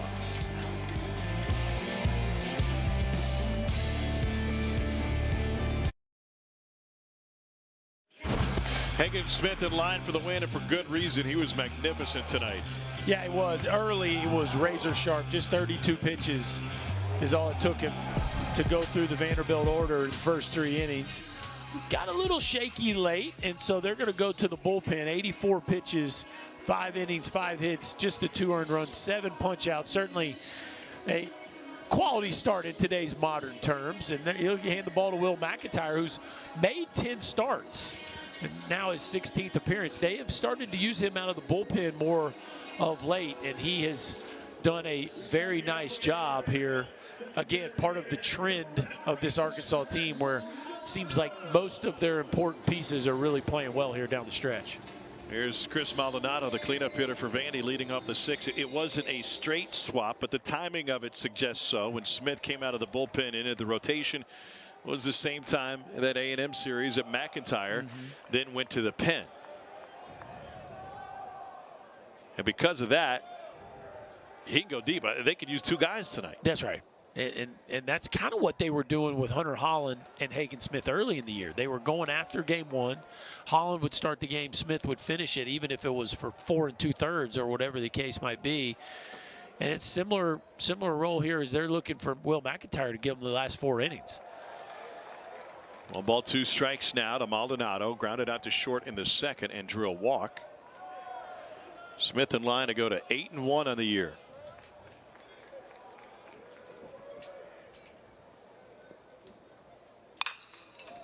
Yanked foul. What's interesting too about McIntyre, when you look at his last few outings, the strikeouts have gone way up. So he punched out 8 5 2/3 against A&M. He punched out 9 6 last weekend against South Carolina. It would make sense, right? I mean, even though they're still essentially asking him for the same number of innings. Yeah. Coming into the back end, it's okay if he doesn't finish this game. So you could, I'm curious, as that one got away and they'll throw it down to first, if the velocity is ticked up in that same time frame. Well, I don't think it's the velocity that's been the difference. I remember when we were at A&M and Matt Hobbs told us they were just going to start really leaning on the cutter. And that's what you see right there. Yeah. Is the cutter, and maybe it is more of a bullpen mentality. Maybe just throwing that cutter harder has increased the swing and miss. But that is the pitch that he is going to throw probably 2/3 out there. You see a little backdoor cutter. And it's a much different look from Hagen Smith, too. So I like the combo of these two because it gives Vandy a totally different look. Nolan chops it up the middle. Here's Bolton on the move. Side arms. Got him. Davian Horn was right to brag about this infield. As good as last year's was. This one, personality-wise, hanging right with him. Yes. Game 2 of this series coming your way tomorrow night, 8 o'clock Eastern, right here on the SEC Network. So here's R.J. Austin now with the bases empty and 2 down. Austin has struck out twice.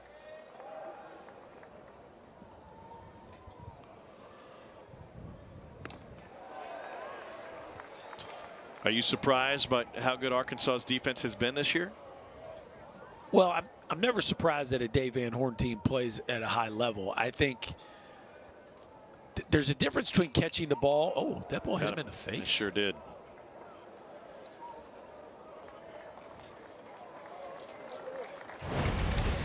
Look, he gets around and hooks this ball, Tommy. He's way outside of it. That ball comes up, hits him. It definitely hit him in the bottom of the bill of the cap.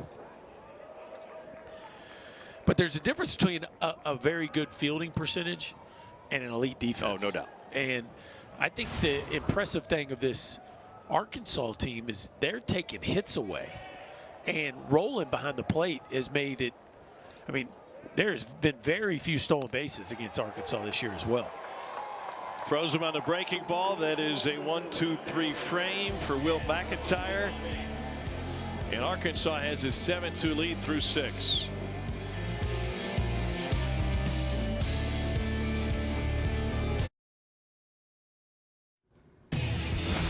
All right, boys, hold on to your britches. LSU, Georgia, bottom of the ninth, 2 outs. Thatcher Hurd on in relief, and Ben Anderson goes yard to tie the game at 5 apiece. Georgia sending it to extras against LSU, guys. All right, Alyssa, thanks. That is shocking. A Georgia team that was left for dead last weekend in Boone County, Missouri. They're fighting back with a vengeance against team that was #1 in the country for 11 weeks. Here's Brady Slavens leading off the 7th for Arkansas. Wow. And it's a Skeens start. What's your concern level with LSU right now? Scale 1 to 10, 6. And I think that's fair, but if I would have asked you that 2 weeks ago, you would have said, what are you talking about? Yeah, I said 2. You know, you got 7 innings, 4 hits, 12 strikeouts from Paul Skeens tonight. And you're now in extra innings. and this is the thing too, and Michael Patrick Rooney did a fantastic job, I thought, on the D1 Baseball podcast this week, talking about you don't need 8 pitchers to win the College World Series, but you need 5 or 6, right? And Slavens goes down looking. Strikeout number 6 for Leboki. They spent some time talking about who are the 6 from LSU, and you know, they debated whether Thatcher Hurd should be in that mix, but Riley Cooper was definitely in that mix. He only faced 1 batter, and they tried to finish the game off with Thatcher Hurd, and he was unable to get it done. It's just, you know, Ty Floyd has been good. Shot to center field. Here's No Bradfield way. on the run. Oh! Off the glove and off the sunglasses. Headed to second is Holt, and he is having a night. Show the salad, buddy. He's got his third hit of the game. He's driven in a pair, and he's taken some runs away. Wow. And I thought this was about to be a Sports Center top 10. EBJ just couldn't quite finish it off. He covered so much. He actually overdove it. It hit in the heel of the glove, and Peyton Holt is having a night to remember. What a ball game from the Razorback second baseman. Incredible performance. Bradfield shaking it off a little bit. Here's Parker Rowland. Arkansas leading by 5 in the 7th. And a first pitch strike to Rowland.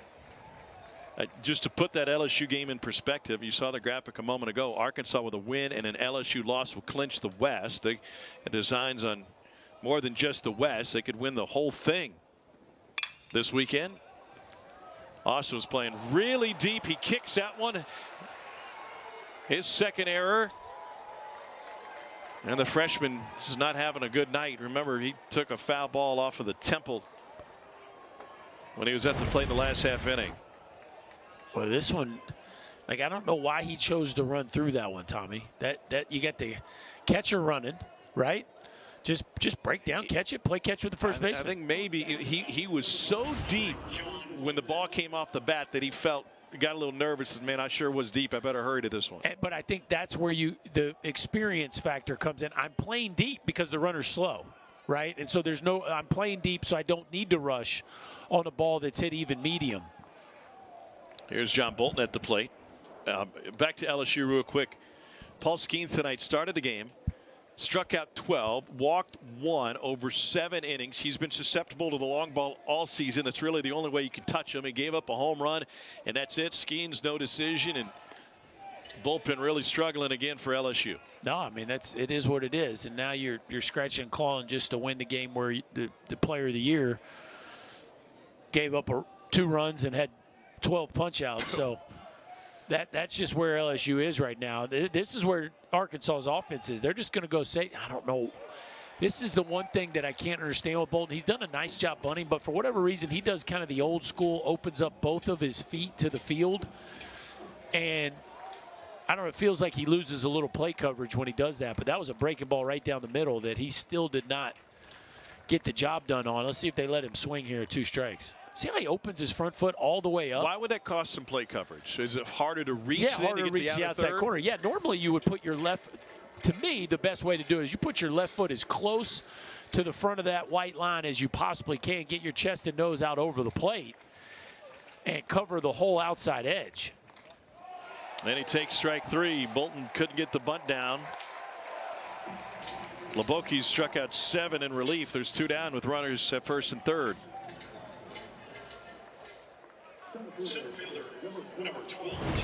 So you watch where he goes here, Tommy. Look where his left foot is. So stop it right there. Look where his bat is.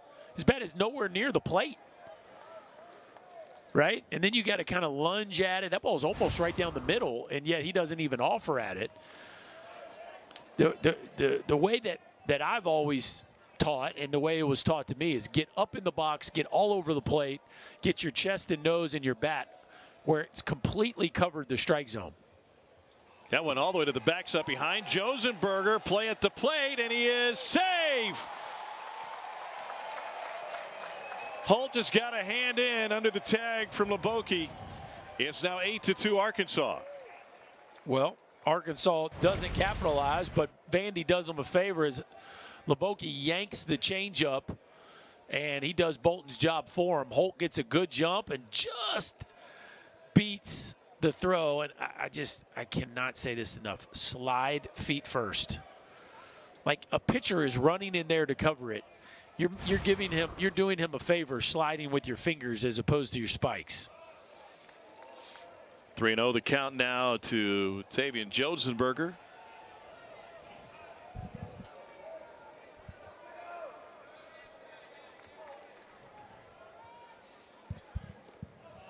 And it's a 4-pitch walk in the end. Do you think, going back to Bolton's bunt attempt, I feel like sometimes players aren't aware of how they look. Yeah. And he's probably not watching a whole lot of tape on his bunt attempts. No, he's done a nice job. Yeah. Right? And so he's probably thinking, well, if it's not broke, don't fix it. It'd be interesting to talk to DVH about it tomorrow.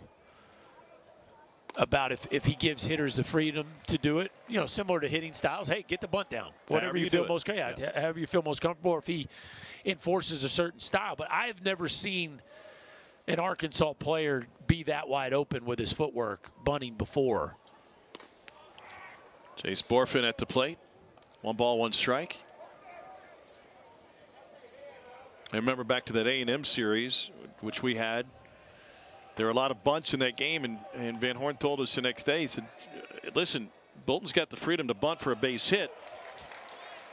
A couple of those, he's imperfect, and it turns into a sacrifice. That's fine. Sure. But part of his game now, as you have pointed out.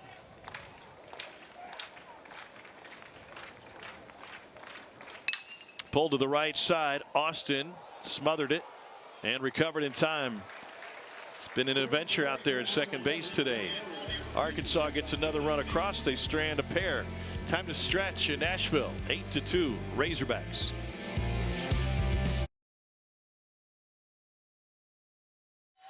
Lots to break down for Rally Cap on Sunday. Not just the softball regionals, but also this incredible SEC championship race. And then we'll be in Hoover right around the corner. Coverage of Rally Cap starts at 7 Eastern, 6 Central, right here on the SEC Network and the ESPN app. LSU just got a big double play in the bottom of the 10th, trying to stay alive, tied with Georgia at 5 apiece. Dylan Cruz is homered in that game. Here's Matthew Polk, 0-1.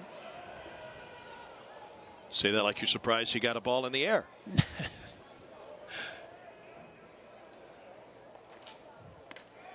Breaking ball for a strike, 0-2. Charlie Condon and Dylan Cruz. It's going to be interesting to see if I think Paul Skeens is Golden Spikes Award winner. Does that mean he wins the SEC Player and Pitcher of the Year? Or do well, you one that long those? ago, we had a National Freshman of the Year and a Conference Freshman of the Year on the same team that came out of Tennessee last year. That's right, yeah. That's right. So Drew Beam and Chase Burns. Polk goes down swinging. Third K. The Vandy boys are definitely going to be talking in the dugout about all the breaking balls they're seeing from Will McIntyre. But, yeah, I mean, I think the question is, since there is an SEC Pitcher of the Year, do you separate the Player of the Year and Pitcher of the Year? High fly ball to left. Wagner takes care of it. Yeah, I think you do. Pretty simple. Charlie Condon. Unless Shohei Ohtani shows up. Yeah. And somebody deserves both in both regards. Charlie Condon 0 for 5 tonight. So, you know, I would say. So he's only hitting .404. He's hitting .404. That's right. The two players that I would have said were at the top of the player of the year list in the SEC would have been Condon and Cruz to start the night. Now, I tell you who's making an interesting late run is Wyatt Langford, who has had another monster night. He's 3 for 4 tonight in their game against Kentucky. And he's up around 410 now for the Gators. But there's a lot more to the season than just your batting average. I suppose so. Into right field, and that's handled by Borfin. Only 19 pitches needed by McIntyre of the last 2 innings. We head to the 8th. All Arkansas.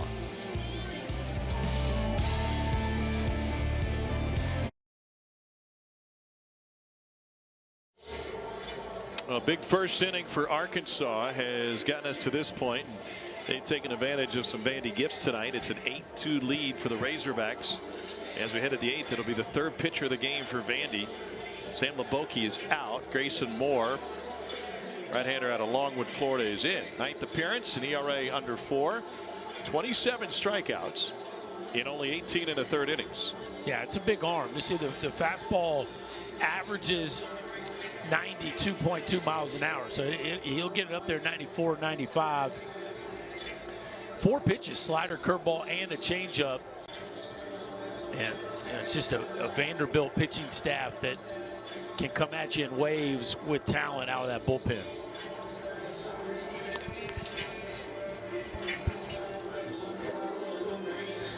He'll face Wagner, Diggs, and Callie. Leboki 75 pitches over 5 1/3. Only 1 earned run. And he had 7 strikeouts. Yeah, he was fantastic. Haven't seen enough of Jared Wagner this season. He missed the last 17 games. Hairline fracture in his left thumb, sliding into third base in a 21-5 win. So he had the procedure before the Tennessee series. And the scouting report was pretty on, wasn't it? We talked with Dave Van Horn. He said, well, he could return for South Carolina. He'll definitely be back for Vandy. Team doctors on the trip, and they gave him a good scouting report. They did. Right on time. Wagner hit the first home run of the season for Arkansas. Came against TCU in Arlington. 442 feet, 112 off the bat. Had a 470-foot home run against Auburn. 111 off the bat. This guy was first team All Big East last year for Creighton, starting the entire season. Led the team with 11 home runs last year. And a swing and a miss. But he had a season-ending injury in 21. Only got 17 games in. Broken hamate bone in the COVID-shortened season of 20. And that still impacted him in 21.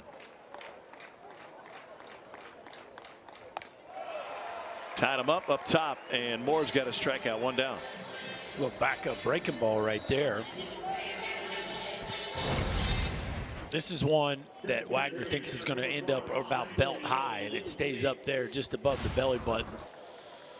A lot of different ways to get a hitter out on a breaking ball, and the one that doesn't break sometimes is the best way.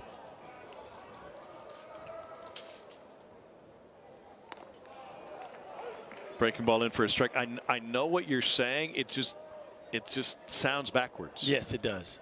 The nasty breaker and the backup or no breaker breaking ball, those are the ones that get outs.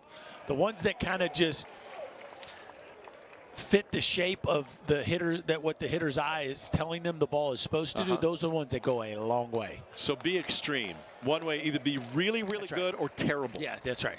Just do something totally out of the ordinary and you got a good shot. Diggs yanks it to the dugout. Who had the best bad breaking ball that you faced? Well, or most unpredictable? Yeah, the Cubs had a pitcher by the name of Michael Wirtz that came in out of the bullpen quite a bit there in that time frame. His breaking ball was the Wirtz. It was the Wirtz. And he'd throw a breaking ball like every pitch. Here's Austin from the outfield, 2 down. And the good ones would get you, and the bad ones would get you, and it was just not a fun experience. Nice job here by Nolan. Watch, he breaks for the ball, realizes that he had gone too far, and good job there by R.J. Austin also giving him time to get back. I don't want to say you're anti-first baseman. However, if anything gets in your craw, it's a first baseman that takes a play away from the second baseman, and we see it a lot. So is it simply having the reps to understand your range? Well, it's actually more about where is the second baseman, right? If it's a right-handed hitter and the second baseman's way up the middle, for instance, right now, if you look at where Austin's playing against Caleb Cowley, like Parker Nolan needs to go to get every ball that he can. He's already shaded off the line to begin with, and he needs to go get anything that's hit hard to his right. He's the only one that has a chance, and he's going to have to hit more on the run. But if it's a lefty, and especially if it's a lefty and it's a breaking ball, there is no reason for first baseman to move to his right. 1-2-3 frame worked by Moore. And we go to the bottom of the 8th inning. Top of the order due up for Vandy. Needed some offense. Can I help you? I wanted you, Melvin. Okay. Layla is our messenger pigeon. What? Oh my God. This is mostly secure. Mostly. Fairly secure. Yes, sir. This is crazy. You know what else is crazy? That SMS text that he's sending? It's unencrypted. Other people might see your text just like other people might see that letter. You're kidding. No. Can you get to that? I wanna know if you can get to that. Can you get? Celebrate Memorial Day savings all month long at Team 100 of Gadsden. Get 0% APR for 36 months on an all-new 2023 Santa Fe or 1.9% APR for 48 months on the all-new 2023 Elantra. Click HyundaiofGadsden.com. Softball regionals are upon us tomorrow, 1 o'clock Eastern on the SEC Network. We'll get it started with Kentucky taking on Miami of Ohio in Evanston, and then Prairie View A&M taking on LSU in Baton Rouge. LSU, the number 10 national seed, at 6 o'clock Eastern on the SEC Network. We've got an 8-2 score here, bottom of the 8th inning. Enrique Bradfield will lead things off. Bradfield just 1 for 10 in the Florida series. He had a base hit taken away from him in the 4th inning and a diving play by Peyton Holt.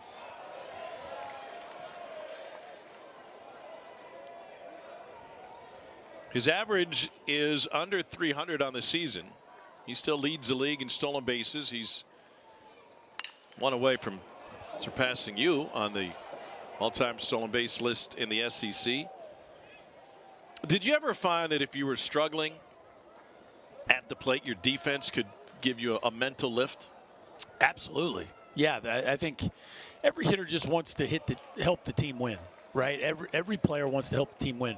And sometimes when you're struggling offensively, the opportunity to make a game-changing play defensively can give you the confidence to go up there and maybe make your best swing on offense. I can remember one time very clearly in my sophomore year where that was the case, where I'd been on a little bit of a skid and made a diving play and started a double play, and then boom, got hot almost immediately. And Bradfield pulls this one through the right side.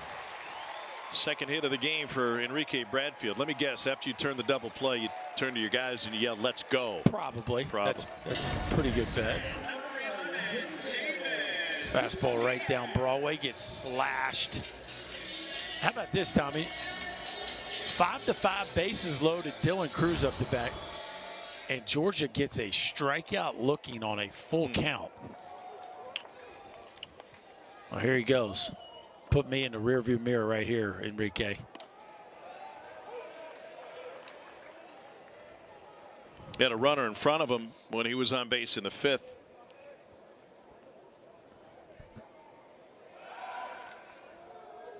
All right, take me into a base stealer's mind. Well, you got a breaking ball guy on the mound, so this is a scenario you like right here. You got a guy that likes to spin the ball. The move isn't extraordinarily quick, so you don't have to get a perfect jump. But if you can pick a pitch that you like, I don't like 0-2. 0-2 they can throw pitch outs. 0-2 they can throw fastballs up and out of the zone.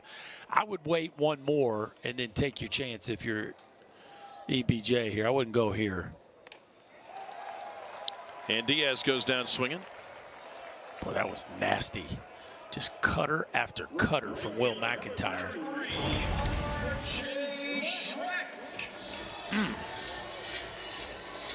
Now, this is a good time to go right here. Shrek loves to hit the first pitch. You know Arkansas knows that. Heck, they're even playing behind Enrique. So they call this indifference? That's interesting. They didn't even hold him. I guess 8-2. They chose not to hold him. Well, then why wouldn't they have held him with nobody out? I guess just because a right-handed hitter, you weren't as worried about it.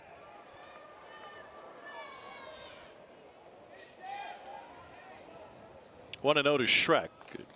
Official score is discretion if that was defensive indifference or a stolen base. But typically in a game with a wide scoring margin and not being held on, that would be no stolen base. Typically, but he is at home, so it wouldn't surprise me. I think Jeff Meir gifted you a couple of those in your playing days? Probably. 1 and 2.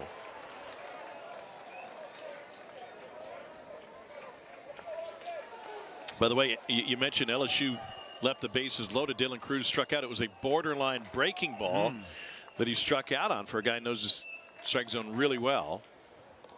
And that one gets Shrek in the foot.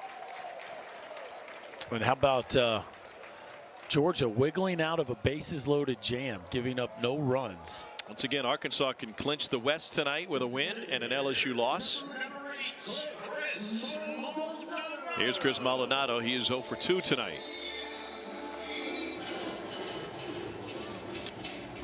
You have been surpassed, my friend. That was ruled a stolen base for Enrique Bradfield. Good for him. Something tells me that won't be his last one this year.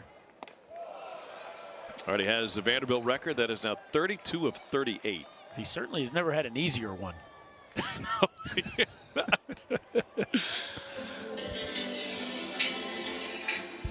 McIntyre getting a visit from Parker Rowland, and he'll be joined by everybody else here. A 1-0 count on Maldonado.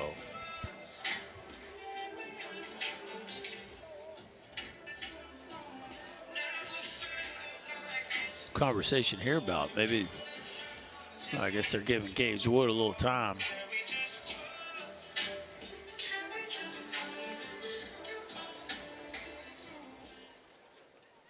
So Wood's going to get hot. I'm curious. McIntyre's hit at 32 pitches. Certainly has plenty more available. Game 1 of a series. Dave Van Horn, you mentioned this earlier, has really put a premium on winning game 1. Now, they're good enough that they usually win another game in the series anyway. Yeah, he likes putting that first one in his back pocket. I'm with you. I feels a little early with how good McIntyre's been lately and how stretched out he is for Gage Wood to. Well, I wouldn't say it's early because this would be the high leverage situation. My counter would be if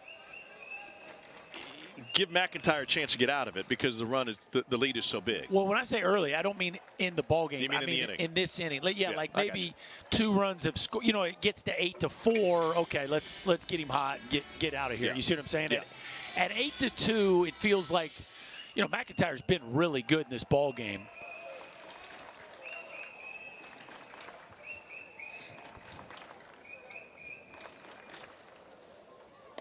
Upstairs, full count. But, you know, the hit by pitch maybe, you know, looks like he's maybe laboring a touch more than it was in the previous couple. And Dave Van Horn just doesn't want to make this thing interesting. Swing and a miss, throw to third, never came, and Bradfield gets another. Strikeout number 5, and Rolen with the smart decision to put the ball in his pocket. What a jump. Yeah, Rolen comes up like he's going to throw to second, and they weren't even covering at third, but the runner at first didn't steal, right? And a lot of teams will do that when you get a premier base stealer on second and a non-runner at first. If they try to double steal, you just throw the guy out at second base. Runner goes from first, no throw there. You want to get a base stealer mad? Double steal and get thrown out behind him, because that eliminates the stolen base from the lead base runner. Nolan drove in a run in the 4th.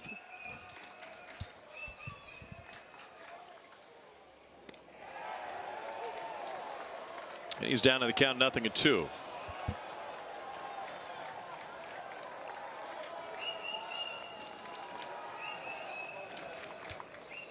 Bradfield with a healthy lead off third, and he'll get back to the bag.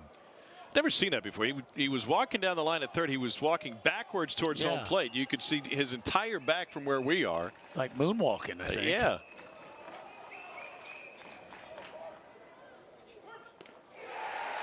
And he went, and that'll end the inning.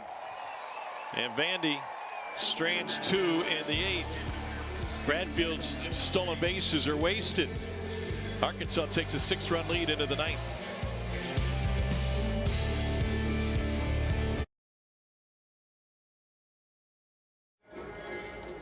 That is maybe the best. Yeah, there it is. That's what we're going for here.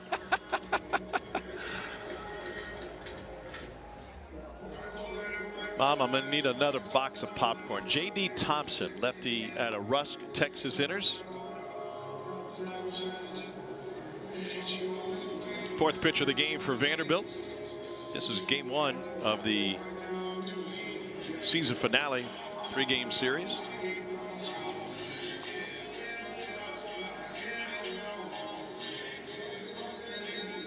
Patrick Riley went an inning and 2/3 and walked 6, and that was the beginning of the end for Vanderbilt in this game.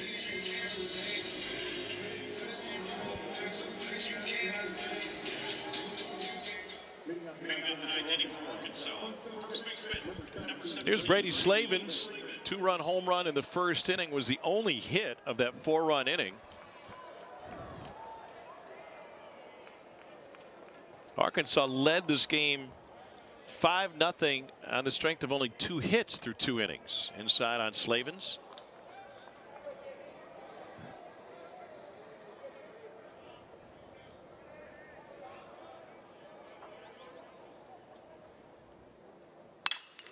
Slice line drive to left field, down for a knock for Slavens, his 2nd hit. Oh, and wow. now he's on his way to second as the throw got away, and he is out at the bag.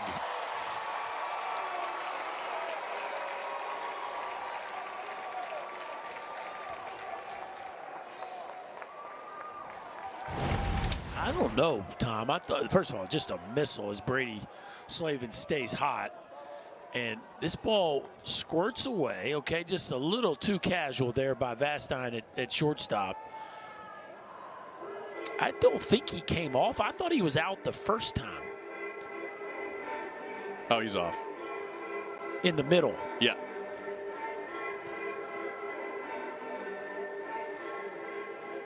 You can see the gap. The question is clarifying that Austin had the tag on him at the split second that his entire body was off the bag. Right. Caught it again with his lower leg. Of out is being challenged by Arkansas. But I tell you what, more to the point, if you're Vandy, as bad as this defensive performance has been, for there to be an error on just a single and a throwback to the infield, like that's really the more relevant part if you're Tim Corbin. Now, you'd love to erase it. Out is confirmed. The call of out is confirmed. Yeah, right there. Yeah, right there he's out in the middle.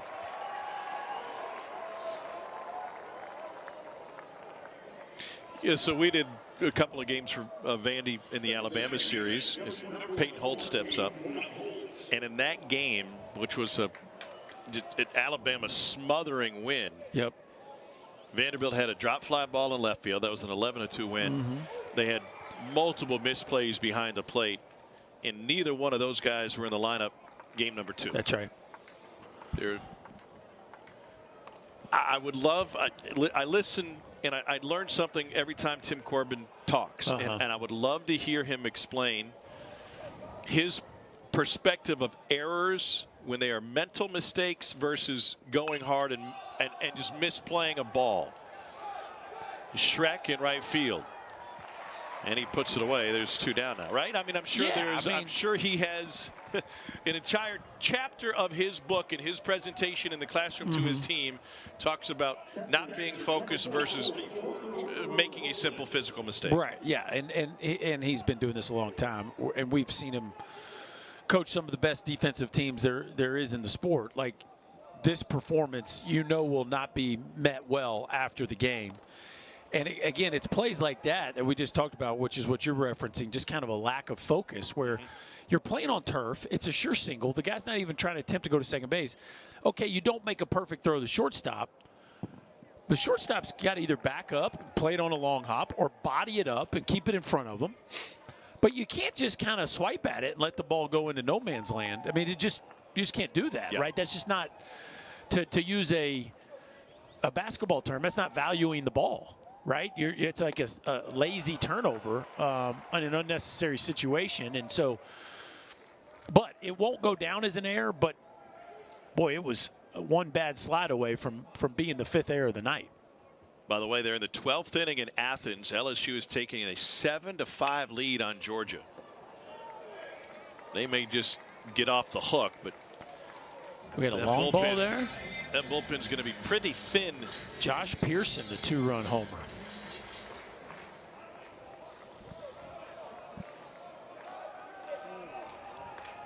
Two to Roland. Curveball did not catch the edge. Ronnie Teague, the home plate umpire. Little backdoor breaking ball, just didn't quite. Backdoor was closed, I guess. To Shrek, got pushed back. That was an adventure. We go to the home half of the ninth. Vandy needs 6 for the tie, 7 for the walk-off. Austin, Polk, and Vastine due up for the doors.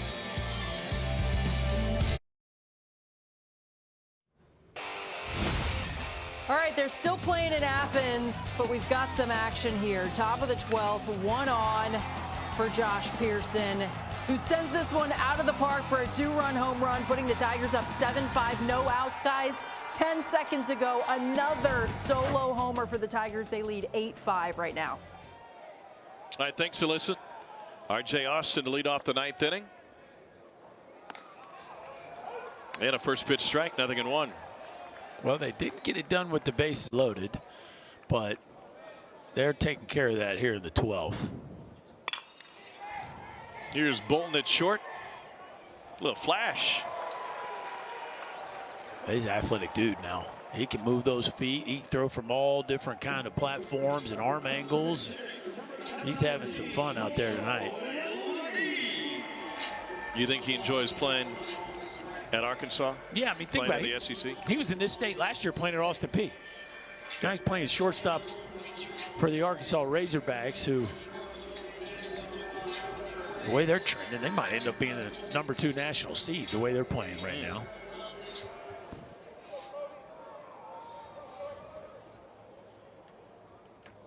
Troy Leneve pinch hitting and a first pitch breaking ball for a strike. Pearson hit the first home run for LSU. Who had the second one? Jordan Thompson. Guy can play a little bit.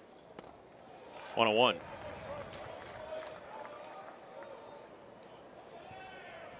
Well, it's a ball game LSU had to have, and it all but seals Georgia's fate.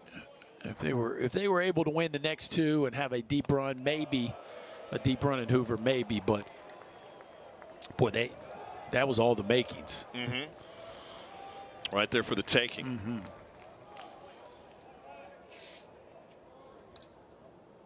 A&M getting all it can handle in Starkville tonight, holding on to a 7-6 lead in the 6th inning. We led that game 6-2. That Mississippi State team can hit now. I mean, if they could just pitch a little bit.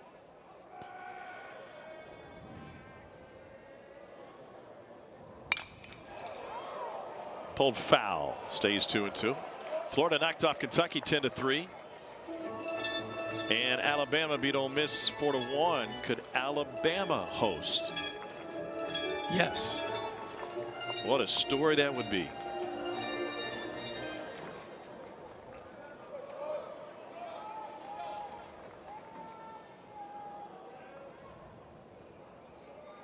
By the way, Florida needed just Waldrop and Slater to get through that game tonight, so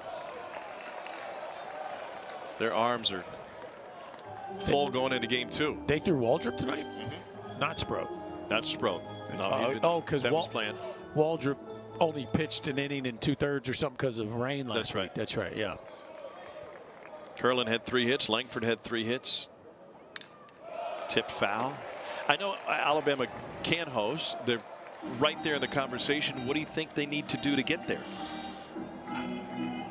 You know, I think if they win this series, Tommy, I think if they sweep the series, I think I would say the chances are better that they will than that they won't. That one lifted high and deep to left center, and catch made by Josenberger. 2 down.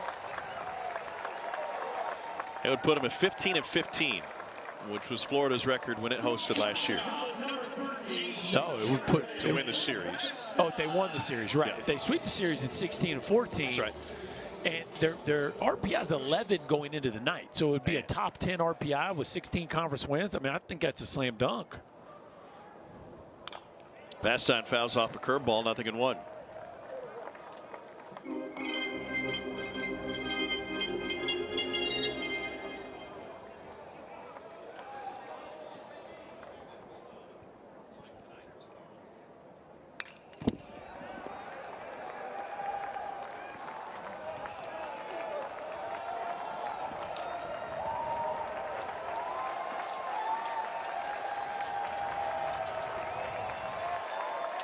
Here's the 0-2 pitch to Jonathan Vastine.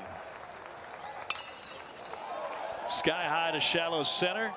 Josenberger is there. Arkansas is healthy and on a roll. And they take game #1 over Vandy in convincing fashion.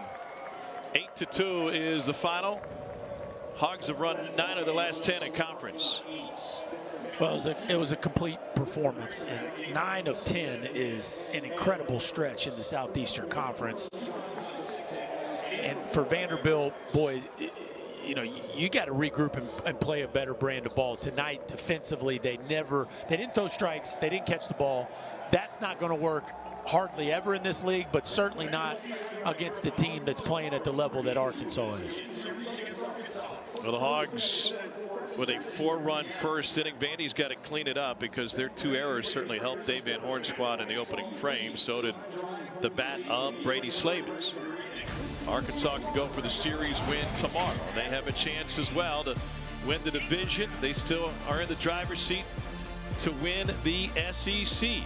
Once again, our final tonight, game #1, 8-2. We'll see you tomorrow night. For Chris Burke, our fantastic crew here at Vanderbilt, I'm Tom Hart. It's time now for SEC Now.